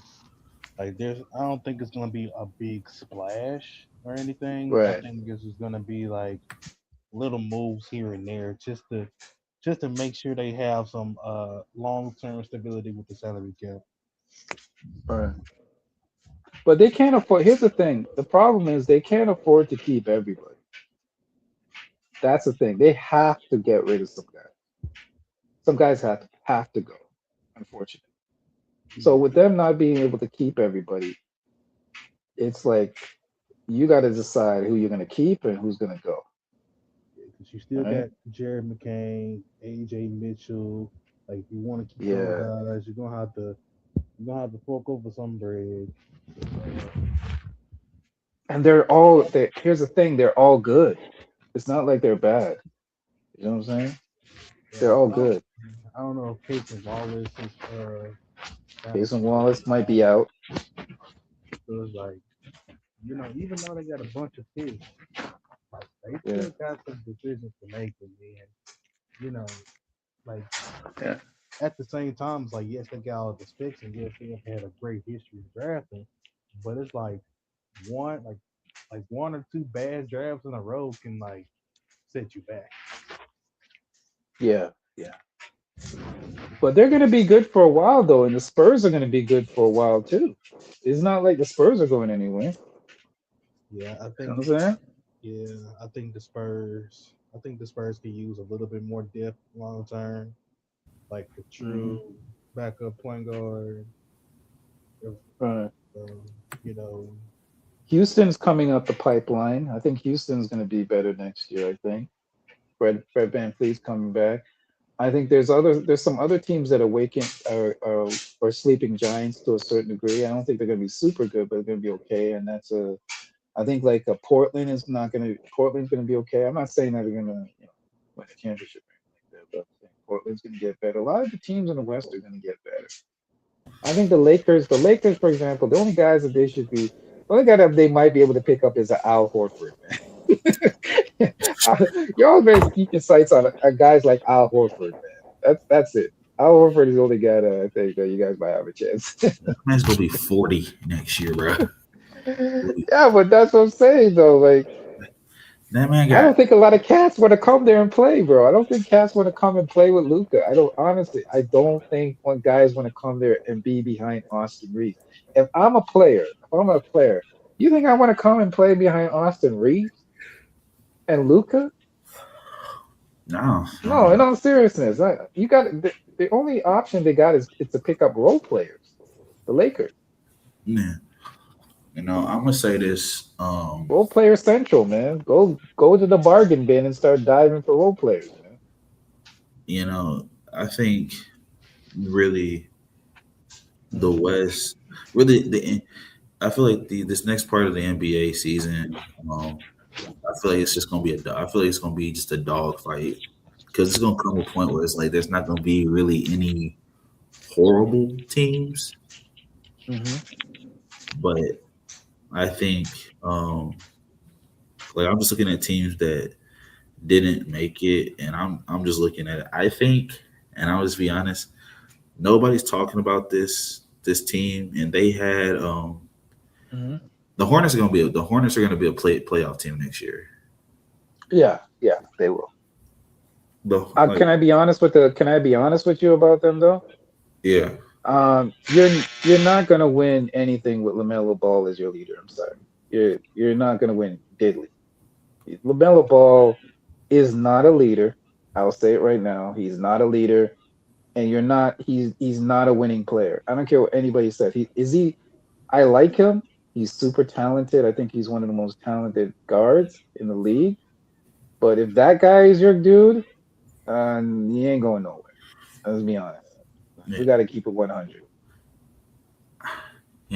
It's weird with him because the way he plays, the way he plays, because he grew up playing against older kids, all growing up and everything, and having to be creative, but also the fact that he had the he had a unrestricted green light, and basically I think him being in the league is basically, which part of his maturity, I think, he still has instances where it's like, yeah, he's very much childish, but also like on the court, it'll be like, hey, listen, there's times like, listen, you can't chuck up a 40-footer.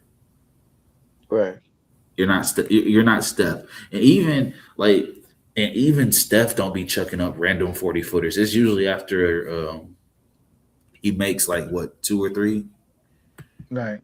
and like and like some of the shots, like yeah, I mean, I look at the playing game and everything. Basically, I mean, when they beat Miami, and he shot 2 of 16. He shot a February date from three, and Mhm. and he shot Christmas Eve from. No, he shot New Year's Eve from the field, 12 of 31. Mhm. And yeah, he had the turnover and he made the crazy game winning layup. But like there's I promise you, there's games that the reason why they started winning, the Hornets turned around one, is because like when he started when who's the coach for the Hornets? Charles. I think they did they fire him? I don't know, but like he moved Melo to the bench, and this was like mid March or early March, Okay. and those last what 16 regular season games, the You could Hornets were tell like, he didn't. You could tell he didn't like it. You can yeah, tell. I watched those. I watched some of those games. He didn't like coming off the bench. His yeah. numbers kind of But dipped. ironic, the thing is like he didn't like coming off the bench, but he played better coming off the bench. You His can't have Lamelo coming off your bench. I get it. You're trying to send a message, but a player of his stature, you can't have him coming off the bench, unfortunately. But guess what? I would not want Lamelo on my team. I'm sorry. If I'm a team that's losing and not going anywhere, sure. If I'm an entertaining team, I just want to entertain the fans and just sell tickets, sure, Lamelo come. But if you're serious about winning, Lamelo Ball cannot be your focal point. I'm sorry. I think he needs Let's to be. be. We gotta keep it 100 with that dude.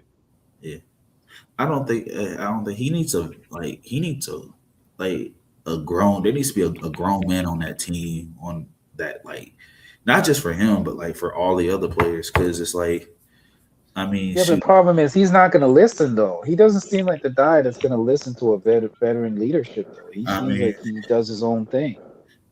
I don't think I don't think he's been. Yeah, sometimes it takes, my mom says, you know, run on and see what the end gonna be, and a hard head makes for a soft behind. Soft behind. And maybe he needs a veteran coach. Maybe that's what they need too. I don't know if that's gonna help. But they need a guy that's in there that's a veteran coach to steer him in the right way. I'm just being honest. I know people love him, they love his style of play. And I like it too. It's entertaining. It's very entertaining. I mean, that team is very entertaining to watch. I'm not gonna lie. The Charlotte Hornets was one of the best teams to watch. I watch Charlotte Hornet games all the time. Their announcers, everything. But if you're serious about winning something, you can't have that guy. I would be looking to trade him, Yeah, in my honest opinion. If you're serious about winning, you'll trade him. Trade him and get some pieces. His value is still high. yeah. You can get some. You can get some. I don't know. It went higher towards the end of the season when he started, like, Yeah. you know, because he played. I mean, he played well. I think the issue with the Hornets, when your most mature player is your 19-year-old rookie, that's not a good Yes, that's not a good. Exactly. because like Yeah. a lot of the of course and not even like the encore stuff. It's just like just the clowning. There was reports of that they would be clowning each other and everything at practice, and then you got Mello and the video of him driving his cyber truck like a freaking maniac throughout the city of Charlotte. I'm like, There's a when you got a dude when the dude is when the dude is a leader of your team getting corn chicks pregnant. That just tells you all you need to do. Yeah, you're getting corn chicks pregnant. Come no, on, bro, man. no, he named that boy Lawan. And this woman is like twice his age, by the That way. man, oh yeah, Seems like. she 40 something. Yeah, she's pushing pension. When you gotta see, and I kind of blame. I don't blame him necessarily. I kind of blame the woman too, because you're literally taking advantage of a young kid because he has money. Because you would not be messing with that dude if he wasn't who he was. I Let's mean, keep it 100. I That's how mean, they. It's almost like a predatorial. It's almost like a nocturnal, like an animal seeking out prey. I Like mean, these she women ain't be the preying on these naive dudes, man. yeah, she ain't the only one. I mean, a certain famous ex-wife of an NBA player is going after LiAngelo Ball, but Yeah, and I think I know these guys don't listen, but you got to be smarter, man. Especially when you're in that realm of look at Jalen Brown. Jalen Brown did the smartest thing. He was messing with one of them chicks, and he's like, "Listen, we got to break up, man. I got to focus on my game." That's what I'm saying. Like you don't wife any of these chicks. yeah, The worst thing to do is to wife them. The second worst thing to do is get them pregnant. Then you're in for a world of trouble. But he because just did the dumbest thing. He wifed an old ass woman, number one, and he got a jump off pregnant, man. Now yeah, she's just looking at him like a paycheck. Now she's just gonna be sitting around. They're obviously probably not gonna stay together, but she's already cashed in that check. She's already secured the bag, so it's too um, late. These women are all out here to secure the. That's what these young athletes gotta realize. These women are out here to secure the bag. You got to be more intelligent when it comes to these things, man. yeah, it's crazy. Seriously. I was thinking, speaking of Jalen Brown, what do you think Mhm. about? Do you think the Celtics are going? Do you think the Celtics are going to try to keep both him and Jason Tatum together? Or eventually, they're going to trade one of them. I think they're gonna trade. I think They're they not gonna. should keep Oh, both sorry. of Go them. ahead, Godson. Go ahead. I think they should keep both of them. It's just the problem with the Celtics is one, they need a true point guard in the starting lineup, and then hold on, like side note, I like as we like these playoffs have gone along, I think we could finally put to rest the positionless basketball because these teams that have like were losing and just like throughout the playoffs, like a key reason why is because they didn't have like a true point guard on the team to really to be that coach on the floor to really just settle the team down. Like you look at the Aaron Fox in that game 7, like when the Thunder were making their run, like he would be, the catalyst to like, like stir the Spurs back on the right path. So I think the Celtics need a true point guard, and I think that Coach Mazzulla needs to go to the drawing board and not he kind of rehash or like rethink his offensive philosophy because they live and they died by the three ball. And once the three ball is not going down, it's like you gotta you gotta adjust and figure out other ways to score. So I think they rely too heavily on the 3-point shot, and that along with not having a true point guard was their ultimate downfall.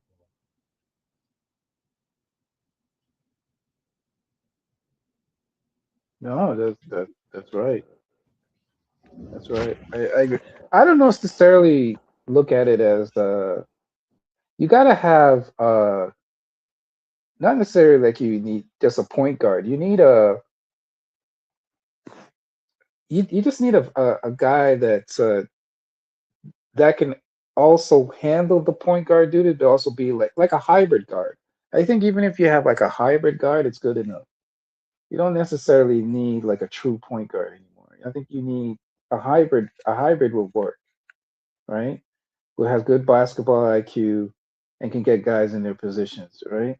And there's really only a couple teams that really suffer from that, to be honest with you. Like, of course, the Houston Rockets because of the way they're constructed, and it also has to do with the roster construction. I think some teams were just constructed wrong, and then unfortunately, some teams ran into injuries, right?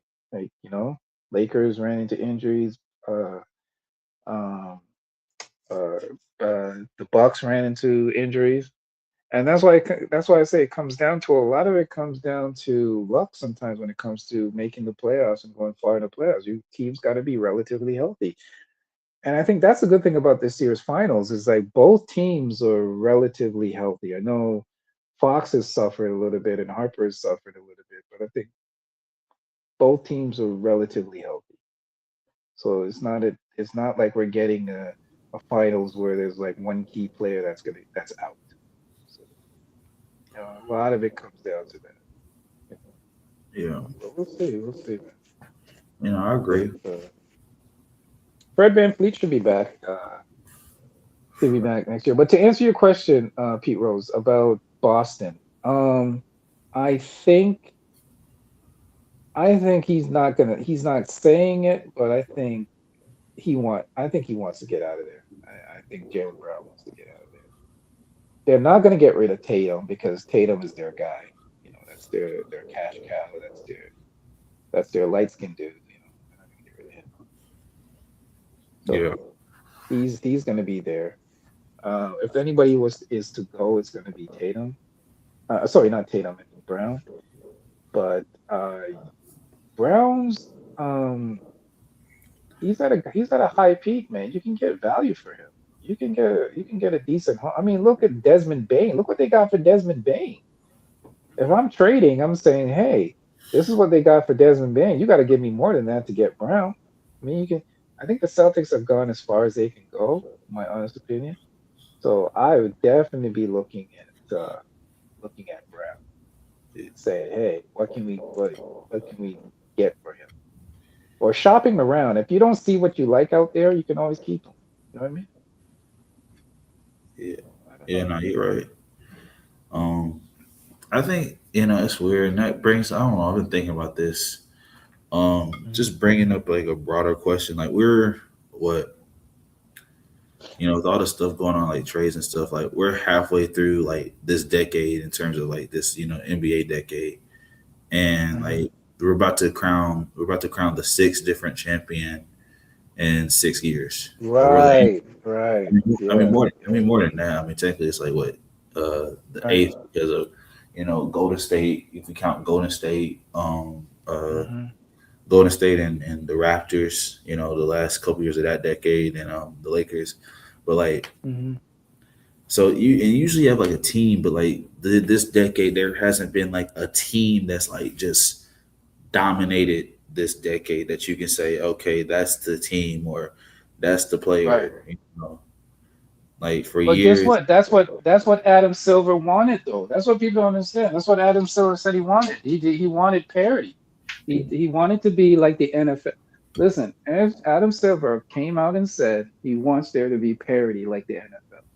yeah, Right? He wants basically basketball to be like the NFL, where people are cheering not just for the individual players. Of course, it can always be period, but the sense that people are invested in teams, right? Because you got to remember when there was a dominant team. When you remember when it was the Cavs and the the Warriors, Golden State, yeah, and the Warriors in the that was one of the ratings were low at that time, if I'm not yeah, mistaken. I know you can check into that, Pete, because I know you got the numbers.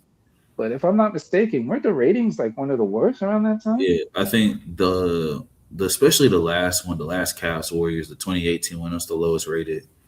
It's one Um, of the lowest rated, right? yeah, Yeah, people didn't want to see that anymore. People were just, you know why? Because it took the excitement out of the regular season. Because people were basically saying, why should I watch the regular season when I know exactly who's going to be in the playoffs or who's going to be in the finals? yeah, Not only that, why do you think Adam Silver created that tournament? For the same reason. yeah, He created that same tournament for the same reason. People were losing interest around that time. And he's like, hey, I got to get people's interest back. And getting in people's interest back is also saying, hey, your team has a chance to win. Your team has a chance to win. You got to have parity. Parity is what equals, you know what I mean? yeah. It's crazy, you know. The fun thing for me is like every Mhm. the last 3 to 4 years, because I'm a Warriors fan. The last 3 to 4 years, the Warriors come out the gate and they start out like 8-2 or 9-3, and then they forget how to play basketball in November and December. Mhm. And I'm like, I forget you're a Warriors fan. That's another team that's gonna have to make some serious decisions, bro. I think they might be done too. but the thing is, they don't. The thing is, my thing is, if you're not like, because my thing is like Steph is, the way That's he in his twilight. trains, you know, and like he's training, he's like, I still want to keep my body in shape just to try to compete, like at least be in playoff contention. Then the Warriors are like, well, the Warriors front office like, well, we kind of just want to chill, and I'm like, so I mean, Here's why the Warriors are in trouble, Pete Rose. You got two different. You cannot with Steph on his last couple of years, right? All right, theoretically speaking, right? You can't. You're kind of stuck in like a pattern. You're kind of stuck because you can't waste his years. You can't say, "Oh, how are you going to go to Steph and say, hey, man, yeah, Steph, we're going to have to rebuild. We're going to have to rebuild." Then you're wasting his years, right? You're wasting his prime years to a certain degree, or lack of prime years because you're kind of down, kind of reaching that stage, right? So yeah, you have to always put a competitive team out there because of if Steph is on your team, and you owe it to him because he's basically gonna retire as a Golden State Warrior. He ain't going anywhere, right? So you're stuck there. So you're always gonna have to be competitive. You're always gonna have to go out there and try to catch a big fish. You can't rebuild. You're not gonna be rebuilding with Steph on your team. That's ridiculous. He's not gonna buy that. I don't think. So I don't know. You tell me, Pete Rose. You tell me. You know more about your team. I mean, like I looked at like this year. Well, this year I feel like injuries were if Jimmy Butler doesn't tear his ACL in early January and Steph doesn't get hurt at the end of January, I Mhm. feel like we're probably a 6 seed that gets to the second round probably and loses to the Spurs. Yeah, you see you're not gonna yeah, you don't have a chance. That wouldn't have been a championship team. That's another thing. That still But wouldn't have been a championship team. I think we could honestly. I'm gonna keep it on. I'm gonna be honest. Like fully healthy Warriors team could have possibly pushed the Spurs to the 7 games. I just don't think we had the depth. Come, P Rose, come on now. P I'm Rose, being, stop it. not being. Listen, I can listen. I still trust. I feel like Steph Curry can win you three You games. got to take those glasses off, bro. Come on now. Come on now. P Rose, come on. No, You got to take those rose. You got to take those rose colored glasses off, bro. Listen, even in the twilight of his career, like Steph Curry still like probably like has the most gravity in the league. Yeah, Like but here's one thing you're missing, though. You remember, Steph was coming off an injury. He was still playing on that injury. He wouldn't have no, been 100% no. either I'm talking way. about. No, I'm talking about. No, I meant if he hadn't got hurt, if he had been Okay, healthy. so let's say he haven't got hurt. So you're telling me you're gonna go up against the Spurs with Steph Curry, Jimmy Butler, and Al Horford and Draymond Green? I feel like it's the others. I feel like you know as much as as much as he drives me crazy, Mm, Brandon Pajemski, is good, but also the thing is Brandon. What people forget, Brandon Pajemski led the league in charges drawn this year. Ironic Good and question. Good question, Pete. What was their regular season? I know it's regular season. I know everybody's gonna say it, but what was their regular season record against Golden State? Just well, out of this year, curiosity. Yeah, like the Warriors record, like overall. yeah. What was the record against Golden State this year? Oh, the Warriors finished. Oh, you talking about the Spurs record against the Warriors? No, head to head. Yeah, the Spurs against the Warriors. What was their head to head record Uh, this season? they were, what's it called? November. They were three. The Warriors they split. Oh, they split. Yeah, Was Wemby playing in any of those matchups? when So we because I played know he was out for a minute. when we played all four. Oh, he played all four, and then they split it. Okay. Yeah, All right. but Steph, also, but like, but Steph and Jimmy didn't That play the doesn't really last. say nothing, but I understand. Yeah.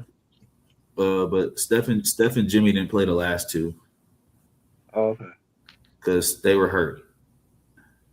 So Stephen, but who played? Everybody on the Spurs played that last two. Yeah. Yeah. So the first game, the first game, the Warriors. It was Warriors at Spurs. It was Warriors at Spurs. Well, both times it was Warriors at Spurs. Um, Okay.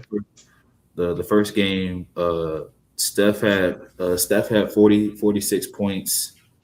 Uh, he had 46 points. Jimmy Butler had 28 points. Um, the only person that didn't play for the Spurs was Dylan Harper. Oh, Wemby had 31. Stephon Castle had 23. Vassell had 15, and Fox had 13. Uh, okay. that was the first game that they played. The second game they played, there was the Warriors won on a game winner by Steph. Steph had 49. Uh, Oh, game winner. Okay, so it was close. Jimmy Butler had 21. Uh, what's it called? Uh, Dylan Harper didn't play this game either. And Wemby had 26, 13, and 5. De'Aaron Fox had 24, 10, and 3. Stephon Castle had 13 and 10. Well, he Okay. didn't. Yeah, he didn't have a triple double. Vassell had 11 and 5. And it was a very close game. The Warriors are actually down. Uh, they're actually down by 15 in the second half, but came back.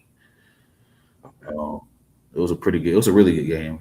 I remember that. Yeah, okay, so I may be right. No, maybe you have a point there. I'm not good. The third game, the Spurs won 126, 113. Steph and Jimmy were out with injury. Um, yeah, Wemby had 26. He had 26. De'Aaron Fox had 27. Yes, and then Dylan Harper had a big second half. 14 points, 8 assists, 7 rebounds. Um, so yeah, and then the Warriors, yeah, no Steph. It was really the Draymond Green show. Draymond had a triple double, 17, 10, and 12. Mhm. It was really Draymond and yeah, Draymond was the only starter that played that game. And then the last game, the last game was the couple weeks before the season ended. Uh, Victor Wembanyama dropped 40, and he dropped 41 and 18. Um, Mhm. and then both De'Aaron Fox and Steph Castle had a double double, and the Warriors' leading scorer was L.J. Cryer. Yeah, no, Who? L.J. Cryer. I have no idea who that is. He's a rookie. Nor do I care. He's one of the Warriors rookies. Like they were, yeah. So fully healthy. Um, like for the most part, yeah, it was they split the series. They split 2-2. I mean uh the Warriors versus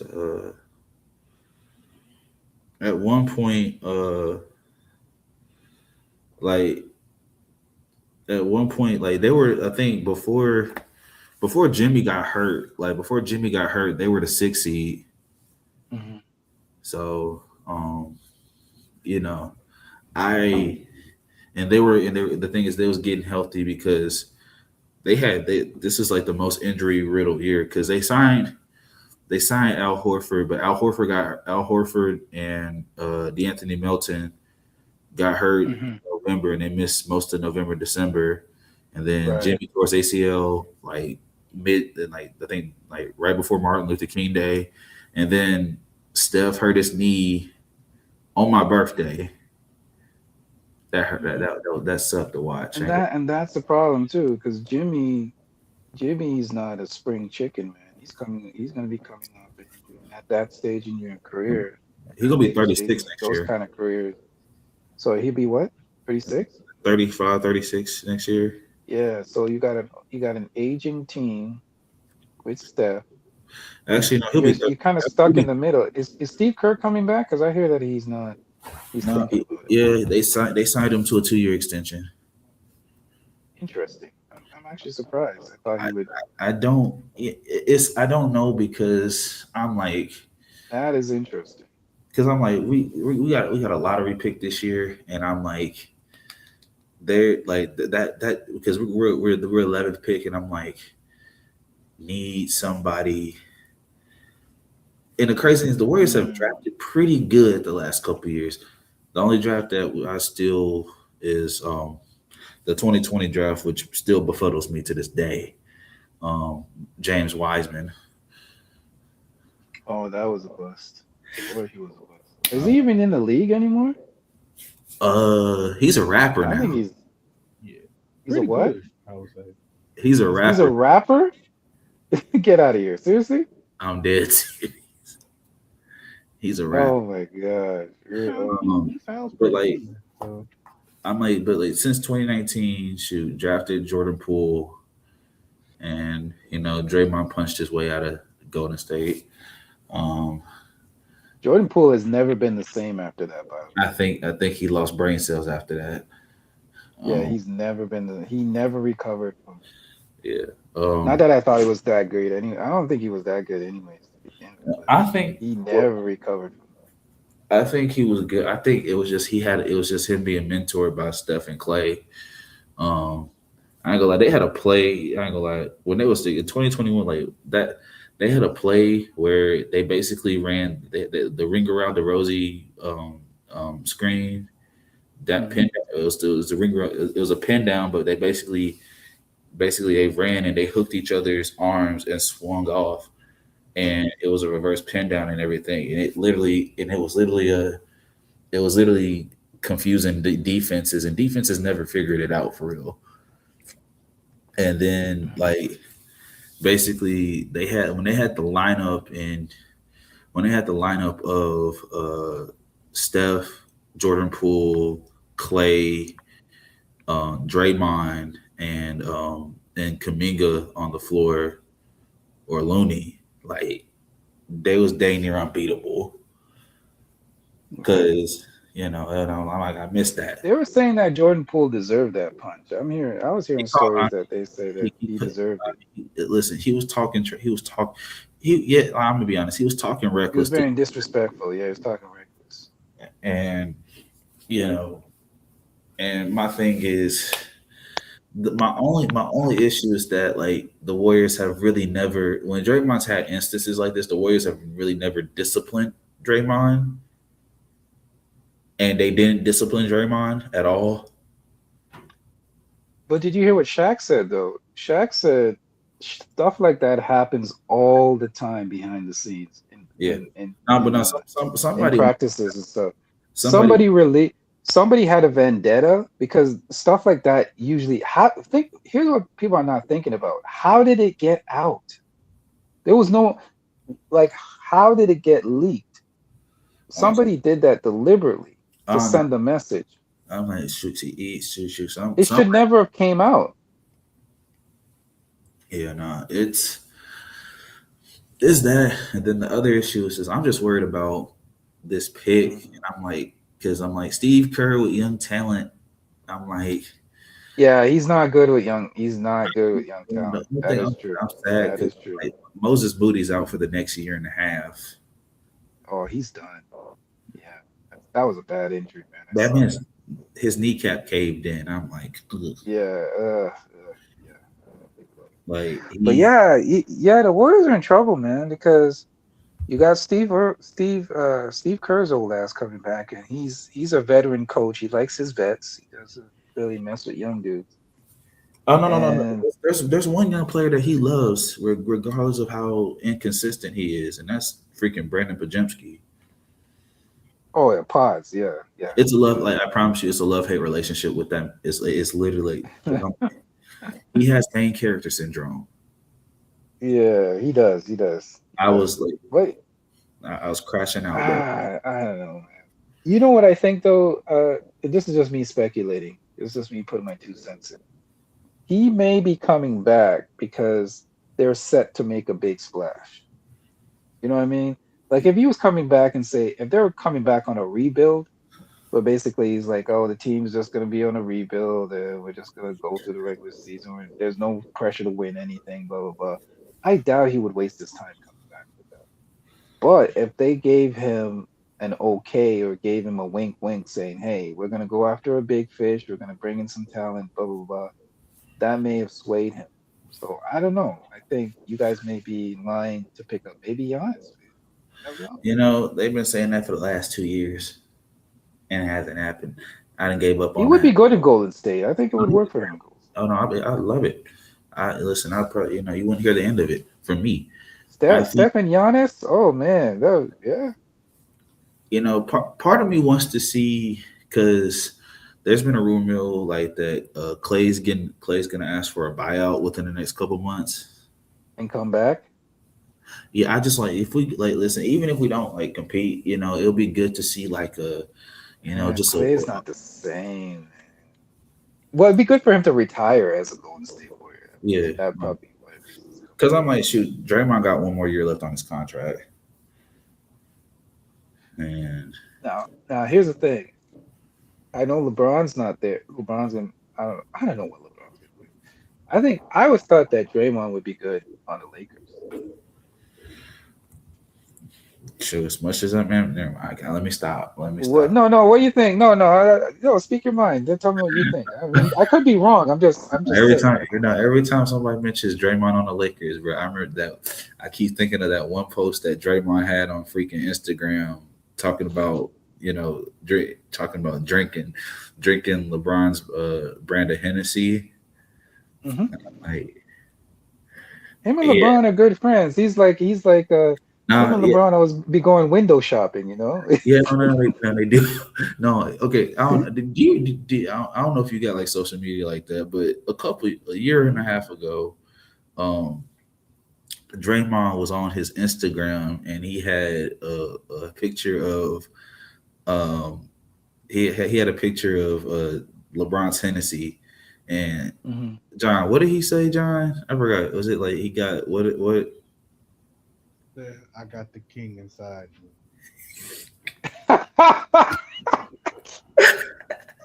Stop it! No, he didn't. No, he didn't.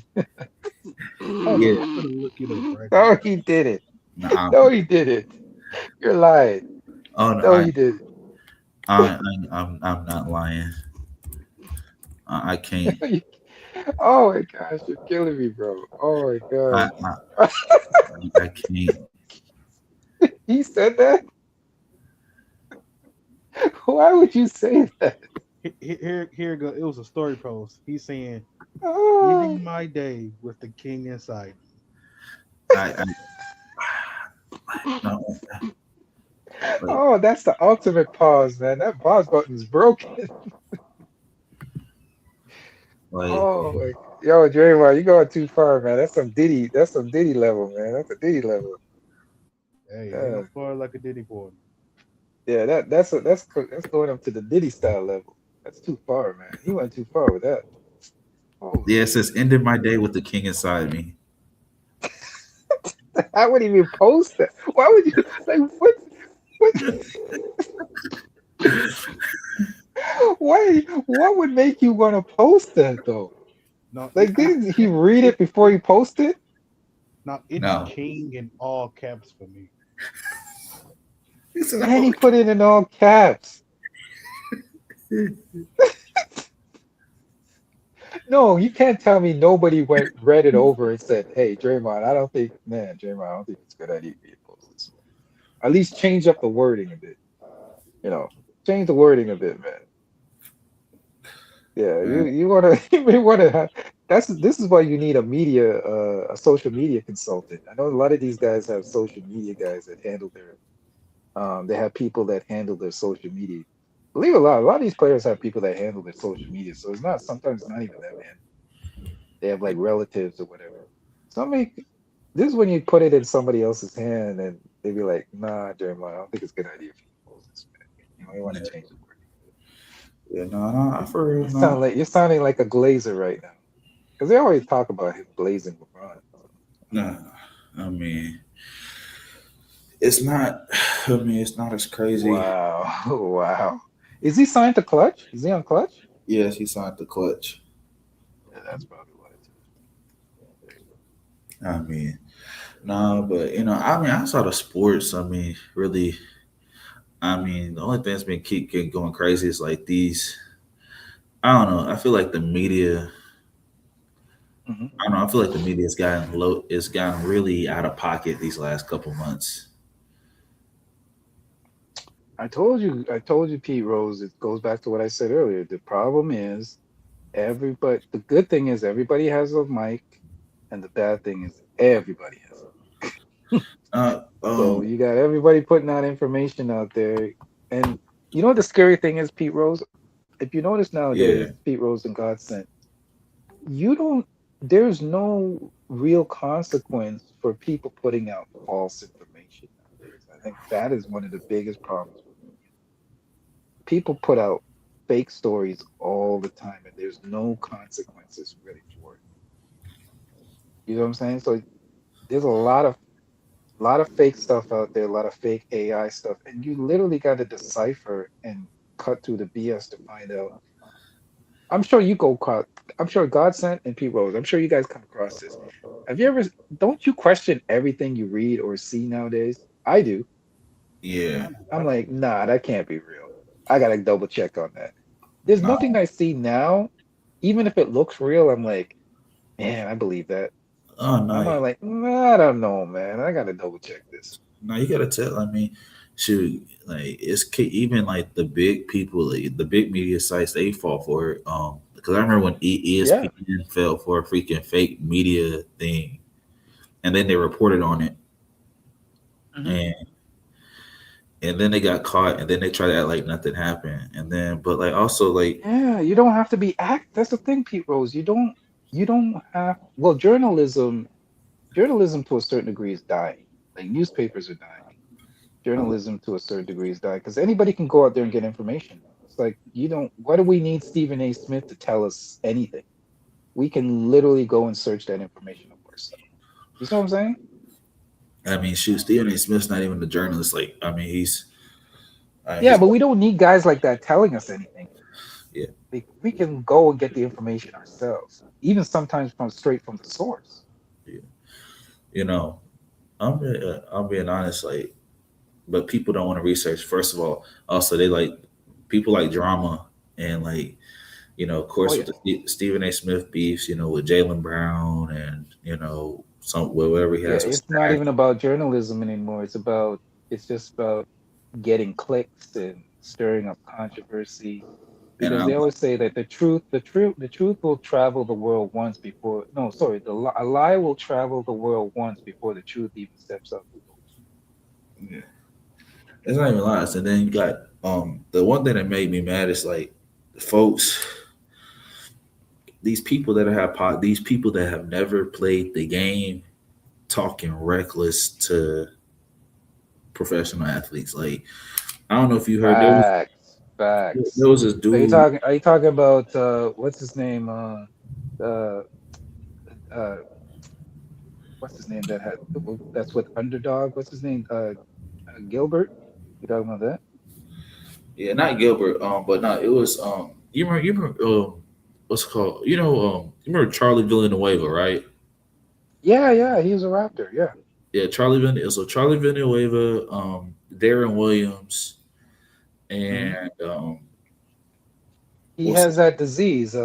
Wait, he has no pigmentation or something. yeah, yeah, Albino. The albino. yeah, Yeah, yeah. yeah. Uh, yeah. So yeah, it's Charlie Villanueva, Mhm. Darren Williams, Theo Pinson, and Raymond Felton. They got this podcast called To the Baja, and Oh my God. they Everybody has a podcast nowadays. Yeah. What is this one? yeah they had this there was this they had this dude, this random dude. I think he's a streamer or something, and they had Austin Rivers on because it was the whole like NBA players versus the one-on-one community, and this dude was just talking Mhm. reckless to Austin Rivers like Austin Rivers ain't an 11-year NBA, 11, 12-year NBA vet,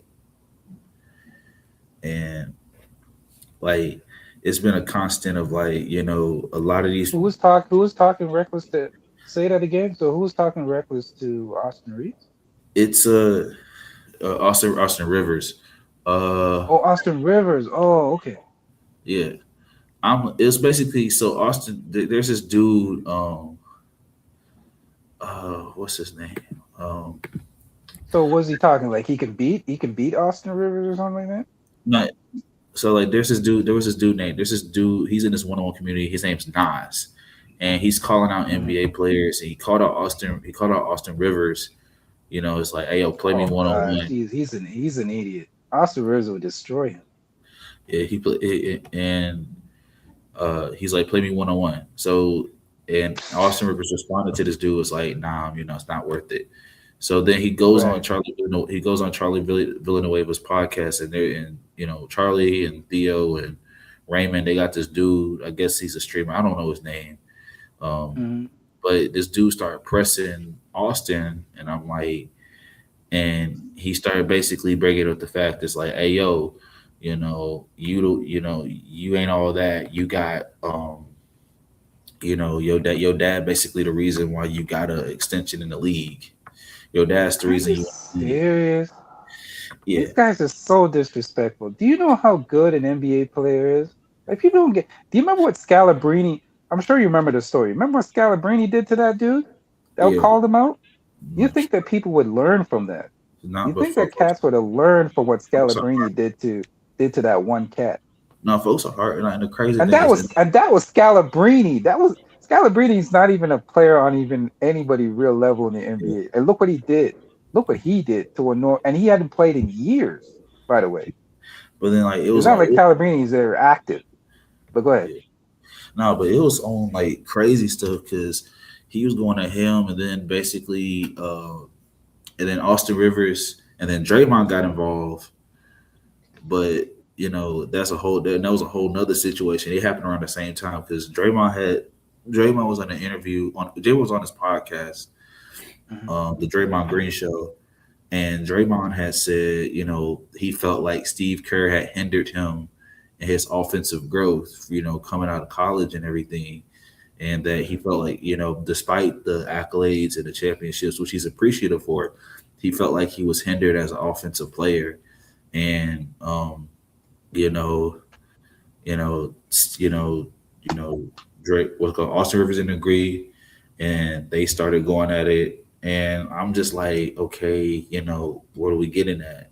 And I think Mm. what makes it worse is that, like, I think Stephen A. Smith picked up on it, and he said something out of pocket. And like, I grew up on Stephen A. Smith, but I'm like, He's a bug dancer, man. He's a bug dancer. he ain't been checked. Like as much, and the thing is, I don't, I'm not, there's people that's like, well, oh, he's taking this, but I'm like, my issue is not my issue's never been exactly what he says, all the time. It's how he says it because He's it comes across as aggressive, very, passive. He's sometimes passive. It's almost.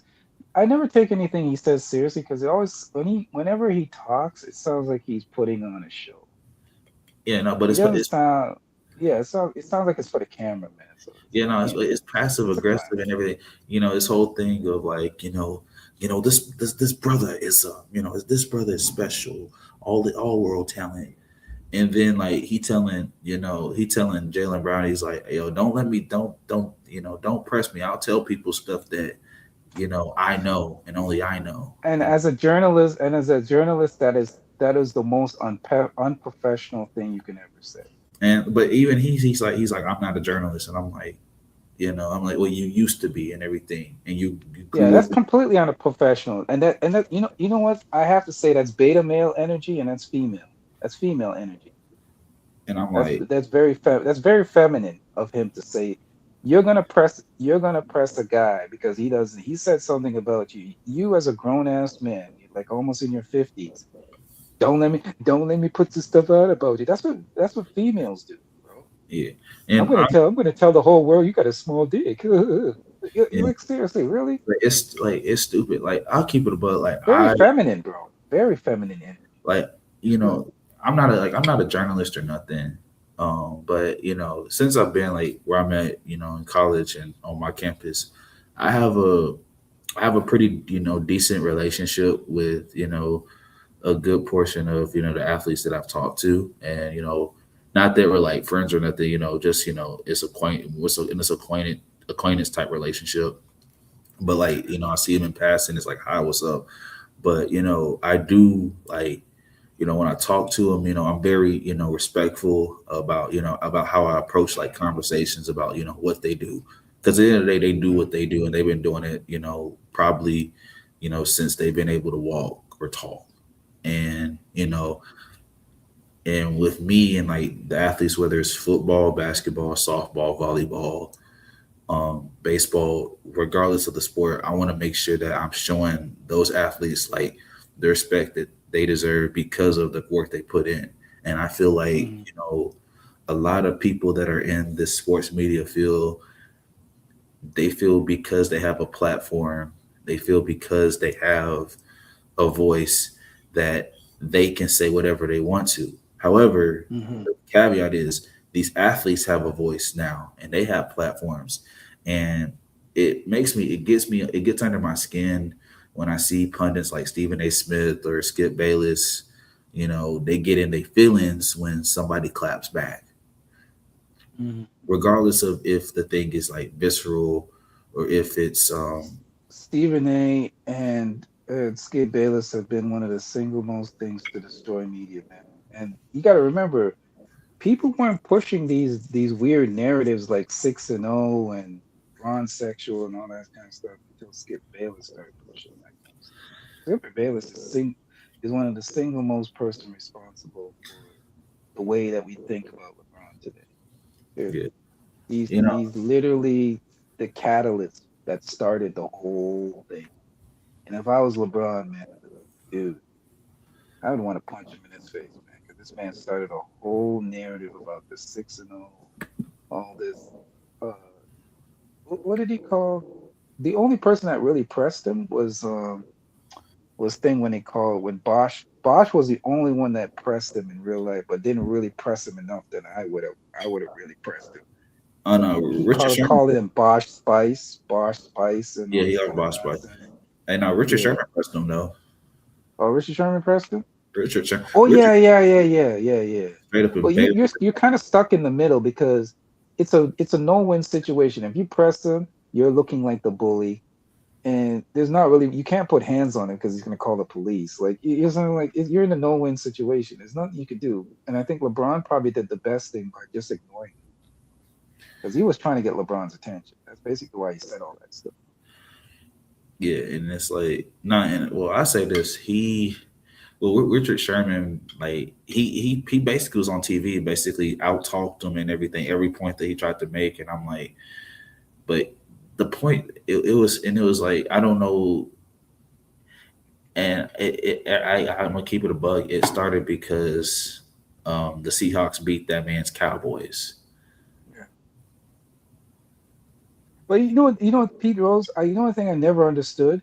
How are you gonna tell somebody who actually played in the game that you're talking about that you've seen some, you know better, you know more than them? You're talking like you actually played the sport or you actually played in the game that you're referring to. When the actual person who played in the game is telling you something different, and you're like, oh no, that's not what happened. I saw it differently. Nigga, how you seeing it differently? I was in the game. Yeah, That's it's what I never understood. The person who actually played the sport or actually played in the game that you're referring to is telling you what happened. And you're telling them that they don't know what they're talking about. That's the it's freaking dumbest crazy. thing I've ever heard in my life. Yeah. So no, that's great. You I know what I'm saying? gotta bring in. Now we got a new guest. Gotta bring in.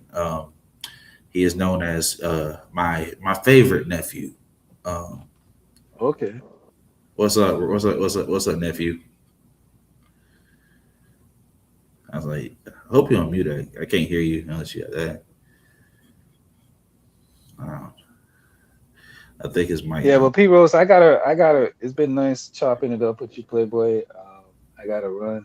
I got some things to take care of before I go to bed. But yeah, you got to do this more often, man. Build this up, man, because when these cats when we want to get in here, chop it up and Shoot, talk some sports I and talk mean, some. And I I've been like you because you just don't talk sports. You can talk life lessons. You can talk a whole bunch of things. You're versatile. You know what I'm saying? yeah, nah, yeah. I've been trying. Shoot, Mike been trying to get me back on his thing, and I'm like, Yeah, you're versatile. I like that. You can talk anything. That's I respect that. man, that's what's up, man. But I'll catch you, man. Oh, we got to talk. Oh man, we didn't get a chance to. But I wanted to talk about that Diddy thing, that Diddy tape, man. But we'll talk about that another time, I man. was I saying haven't she seen it. Can anybody tell me where I can see it, man? Because I hear people talking about this tape, man. Twitter, I haven't got. I want to see Twitter, it, man. Reddit. Oh, Twitter and Reddit. Okay, I'll check. I'll Shoot, check. Just for research purposes, of course. Research. I'm just doing it. I'm just doing it for research purposes. I just heard about it. People keep talking about it. I'm like, damn, I gotta see this, man. What is everybody talking about? But Yeah, for research purposes, I'll check it out. We'll research chop it up purposes next time. only. All right, man. Research purposes only. Okay. All right, All I'll right, catch brother you. boy. Okay. All right. All right. Nephew, have you fixed your mic yet?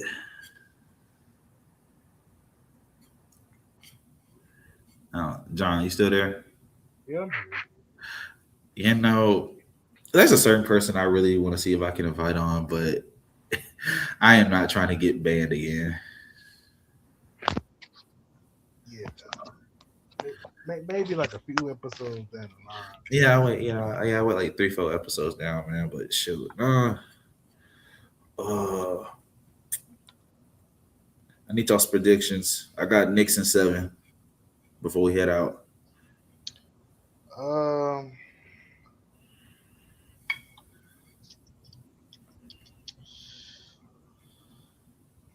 I don't know.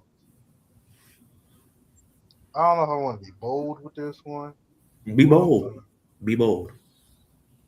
I'm gonna say Knicks in 5. Knicks in 5. I'm gonna say Knicks in 5. I wouldn't be surprised if that happens. Really, is that, man. Shoot. I'm asking. Then we're gonna have some pop questions. Now I wish other people could be good. I wish there was other people that could be brought on. I wish there's other people can be brought on the program and everything, but what's it called? I've been keeping up with a lot of things. I don't know. Do you watch the Women's College World Series, man? I see. Only time I've seen this when I'm at the gym, because like I don't have cable and I really don't really watch TV, so it's like, like as far as like the College World Series in general, I've seen like there's been some upsets like St. Mary's upset. I forgot the school name, but like St. Mary's had an upset. I think dang, what was that other school? It was a like top seeds or like going down. So it's nice to see that it's a little bit of madness in man. Yeah.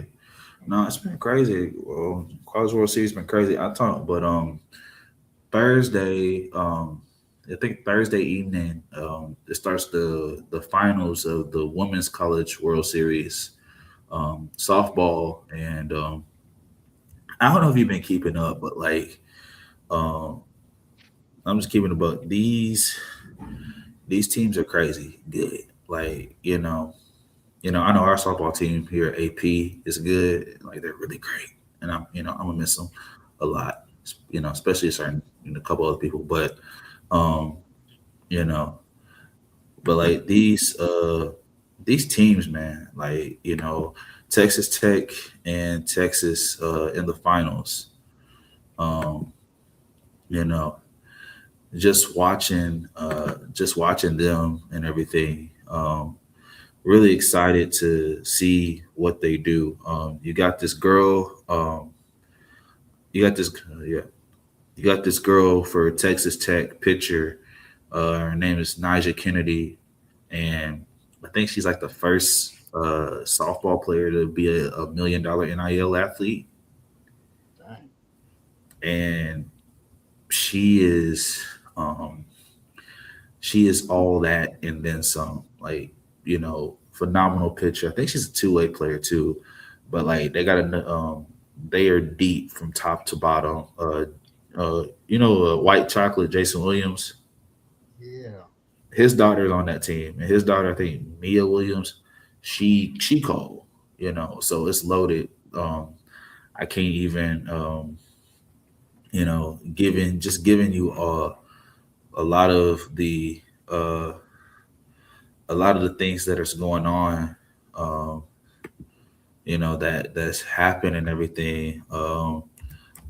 Like yesterday they had a game, where it was the first time I think where two teams facing elimination came back and won, and they're going to uh, the the finals. I think the first time two teams from the losers bracket go to the finals. Dang. So, but you know, uh, but it's a good what's it called? Yeah, no, the college softball's in a good space because it's like it's literally entertaining. It's like watching like a prime time fight. I was watching the super regionals of the softball tournament, and I was watching I think Florida versus Texas Tech, and that was like almost 2 weeks ago, and one of Texas Tech's players, Jason Williams' daughter Mia Williams, got hit with the pitch 5 times in like the penultimate game, and I ain't gonna lie, I thought there was gonna be a fight, and then Texas Tech proceeded to put belt to A on them and dominate. But like, no, it's great. Women's College World Series Thursday, Texas Tech versus Texas, game one. Um, Shoot, I've never been excited as much as I am. Mm. What's up, nephew? Oh, okay. So my mic works then. Okay, cool. Hello, hello. How are you doing? He's alive. Yeah, I just got off of work. Saw you were streaming. Had to join in. Be a part of it. I'm about 2 hours late, but better late than never. Yeah, I mean, shit. I've been streaming. I mean, it's my first. It's my first. It's my first one in what? Dang near 2 years. Yeah, 2 year ban. 2 year, but I'm not even finna ask. But Oh no, the person that got me banned, he's gonna be in a couple episodes. what the? You know what? I'm not even finna entertain that. Anyway, I know it's a little late. Y'all probably been talked about this at the beginning, but Spurs at 5. Yeah, I had to go ahead and say it. Spurs in 5. Yeah. You know, I Okay. wouldn't be surprised, but I'm gonna actually go Knicks at 5. You going Knicks in 5? Yeah, The I'm Knickerbockers in 5. the Knickerbockers. Hang on. Did y'all not address this already? Did y'all not talk about the Knicks and Spurs? Yeah, no, we talked about it. Talked about it. Okay, cool. Now there's no way I just heard someone say Knicks in 5. Yeah, yeah, he What you said Knicks said from yours truth. from I'm going out on a limb. You know what I'm saying? Now, Knicks in 5. now it can easily go 7. The Spurs can easily dominate. You know what I'm saying? But like, I just got a feeling. I'm gonna just I'm gonna be bold with this one. and now I'm you gonna put go. $15 on Kalshi, that man, that thing hit. It's gonna be like what 45 grand. Shoot. All I'm gonna say is right. Look, as even though I'm not as old as you two yet.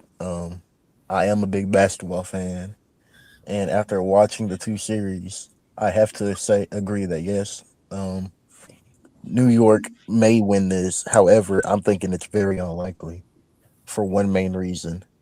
What Mr. Phil, could you do me a favor? what What wins championships? defense? I mean, the Knicks got a top 5 defense too.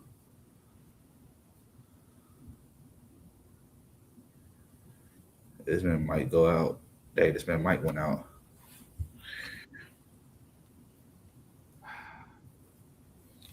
Uh, did my mic go out or am I good?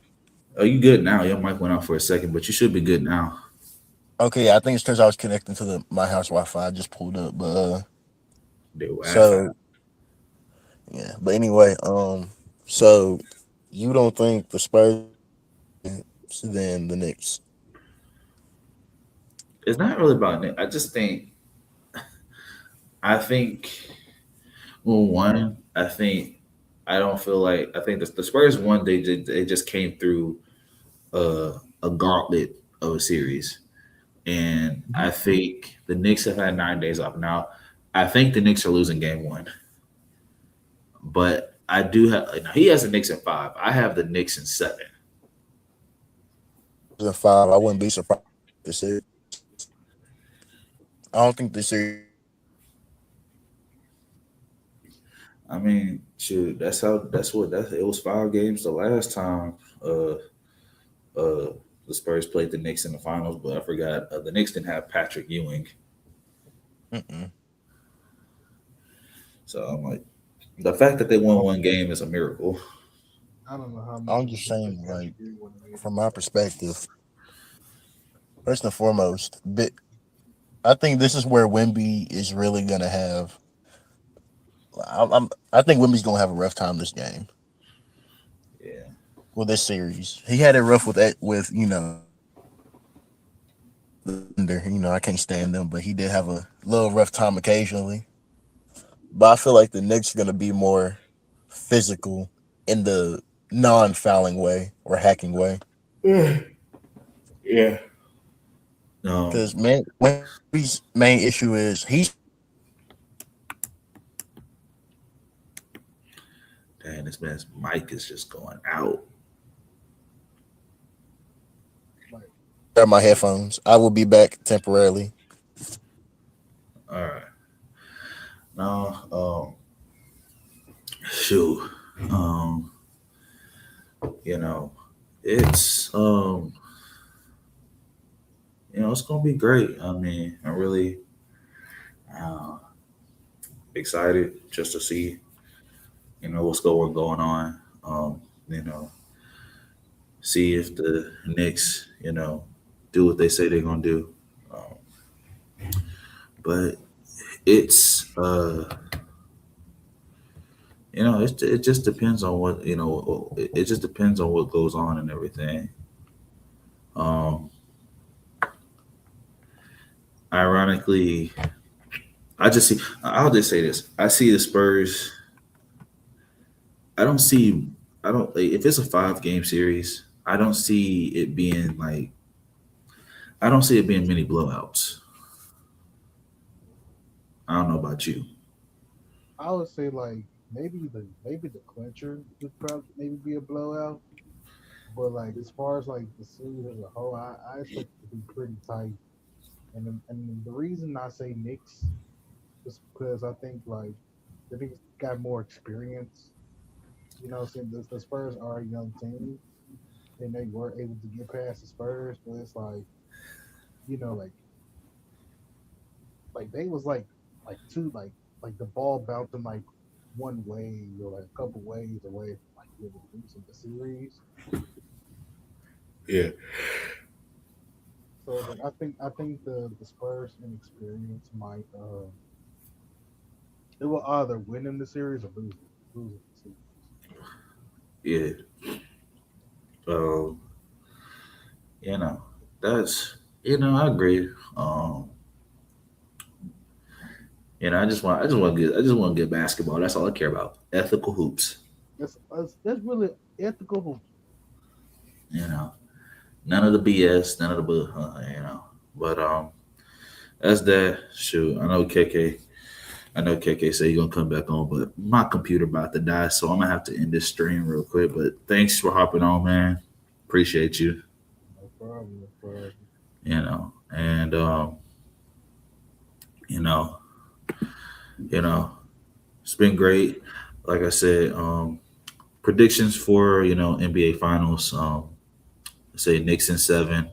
Jalen Brunson is your Finals MVP, and I think this is going to cement him as one of the all-time great New York Knicks of all time. Mike Brown gets his first championship. I think you know this will elevate his status as a head coach. He'll be looked at in a new light. Um, also, it's gonna be really, really excited for this NBA Finals. But really excited for this sports weekend. You got the NBA Finals, this weekend, Wednesday, Friday, and then and Game Three is on that Monday, and then Women's College World Series final between Texas and Texas Tech, a rematch of last year's championship series. Really excited for that. Side note, I ain't trying to go on a tangent, but shout out to our AP softball team for like getting me back into softball because I was in a softball as a kid, and then like it stopped, and then like since I've been here, been clutch. But really excited to see this series, and then of course the NFL. With all the news with, Miles Garrett, Jarrett versus trade, AJ Brown to my New England Patriots. We're going back to the Super Bowl, I think. I hope. I don't know. Maybe, maybe not. I hope we go. Hope we go back. And then, just excited to see things, man. I don't know about you, man, but I feel like sports is in a good place, and we can have a good, it's going to be a good summer of sports. Yeah, you know what I'm saying. Uh, you know what I'm saying. You know what I'm saying. Of course, talk about NBA Finals, NFL. You know what I'm saying. Who if y'all into baseball? Baseball's picking up during the summer, and then you got the UFL playoffs as well. For those people that just can't really last without football, the UFL playoffs. Yeah. I ain't gonna lie, Fergie, they playing one of the games at Bethune Cookman. Ooh, shit. I just realized that school's in Florida. Dang, like, dang. See, with the name Bethune Cookman, you wouldn't initially think that's who. Like I didn't know it was in Florida. Yeah, So I no, was but just like I glad said, to know that. yeah, but like I said, man, we about to end the stream. Appreciate y'all for being whoever all the people that viewed, man. Like and subscribe. Probably uploading clips to my Instagram. Please follow me on Instagram at _PRose1. And we're gonna be getting into it, man. But y'all have a great night, and I see y'all on the flip side. For sure. Hey.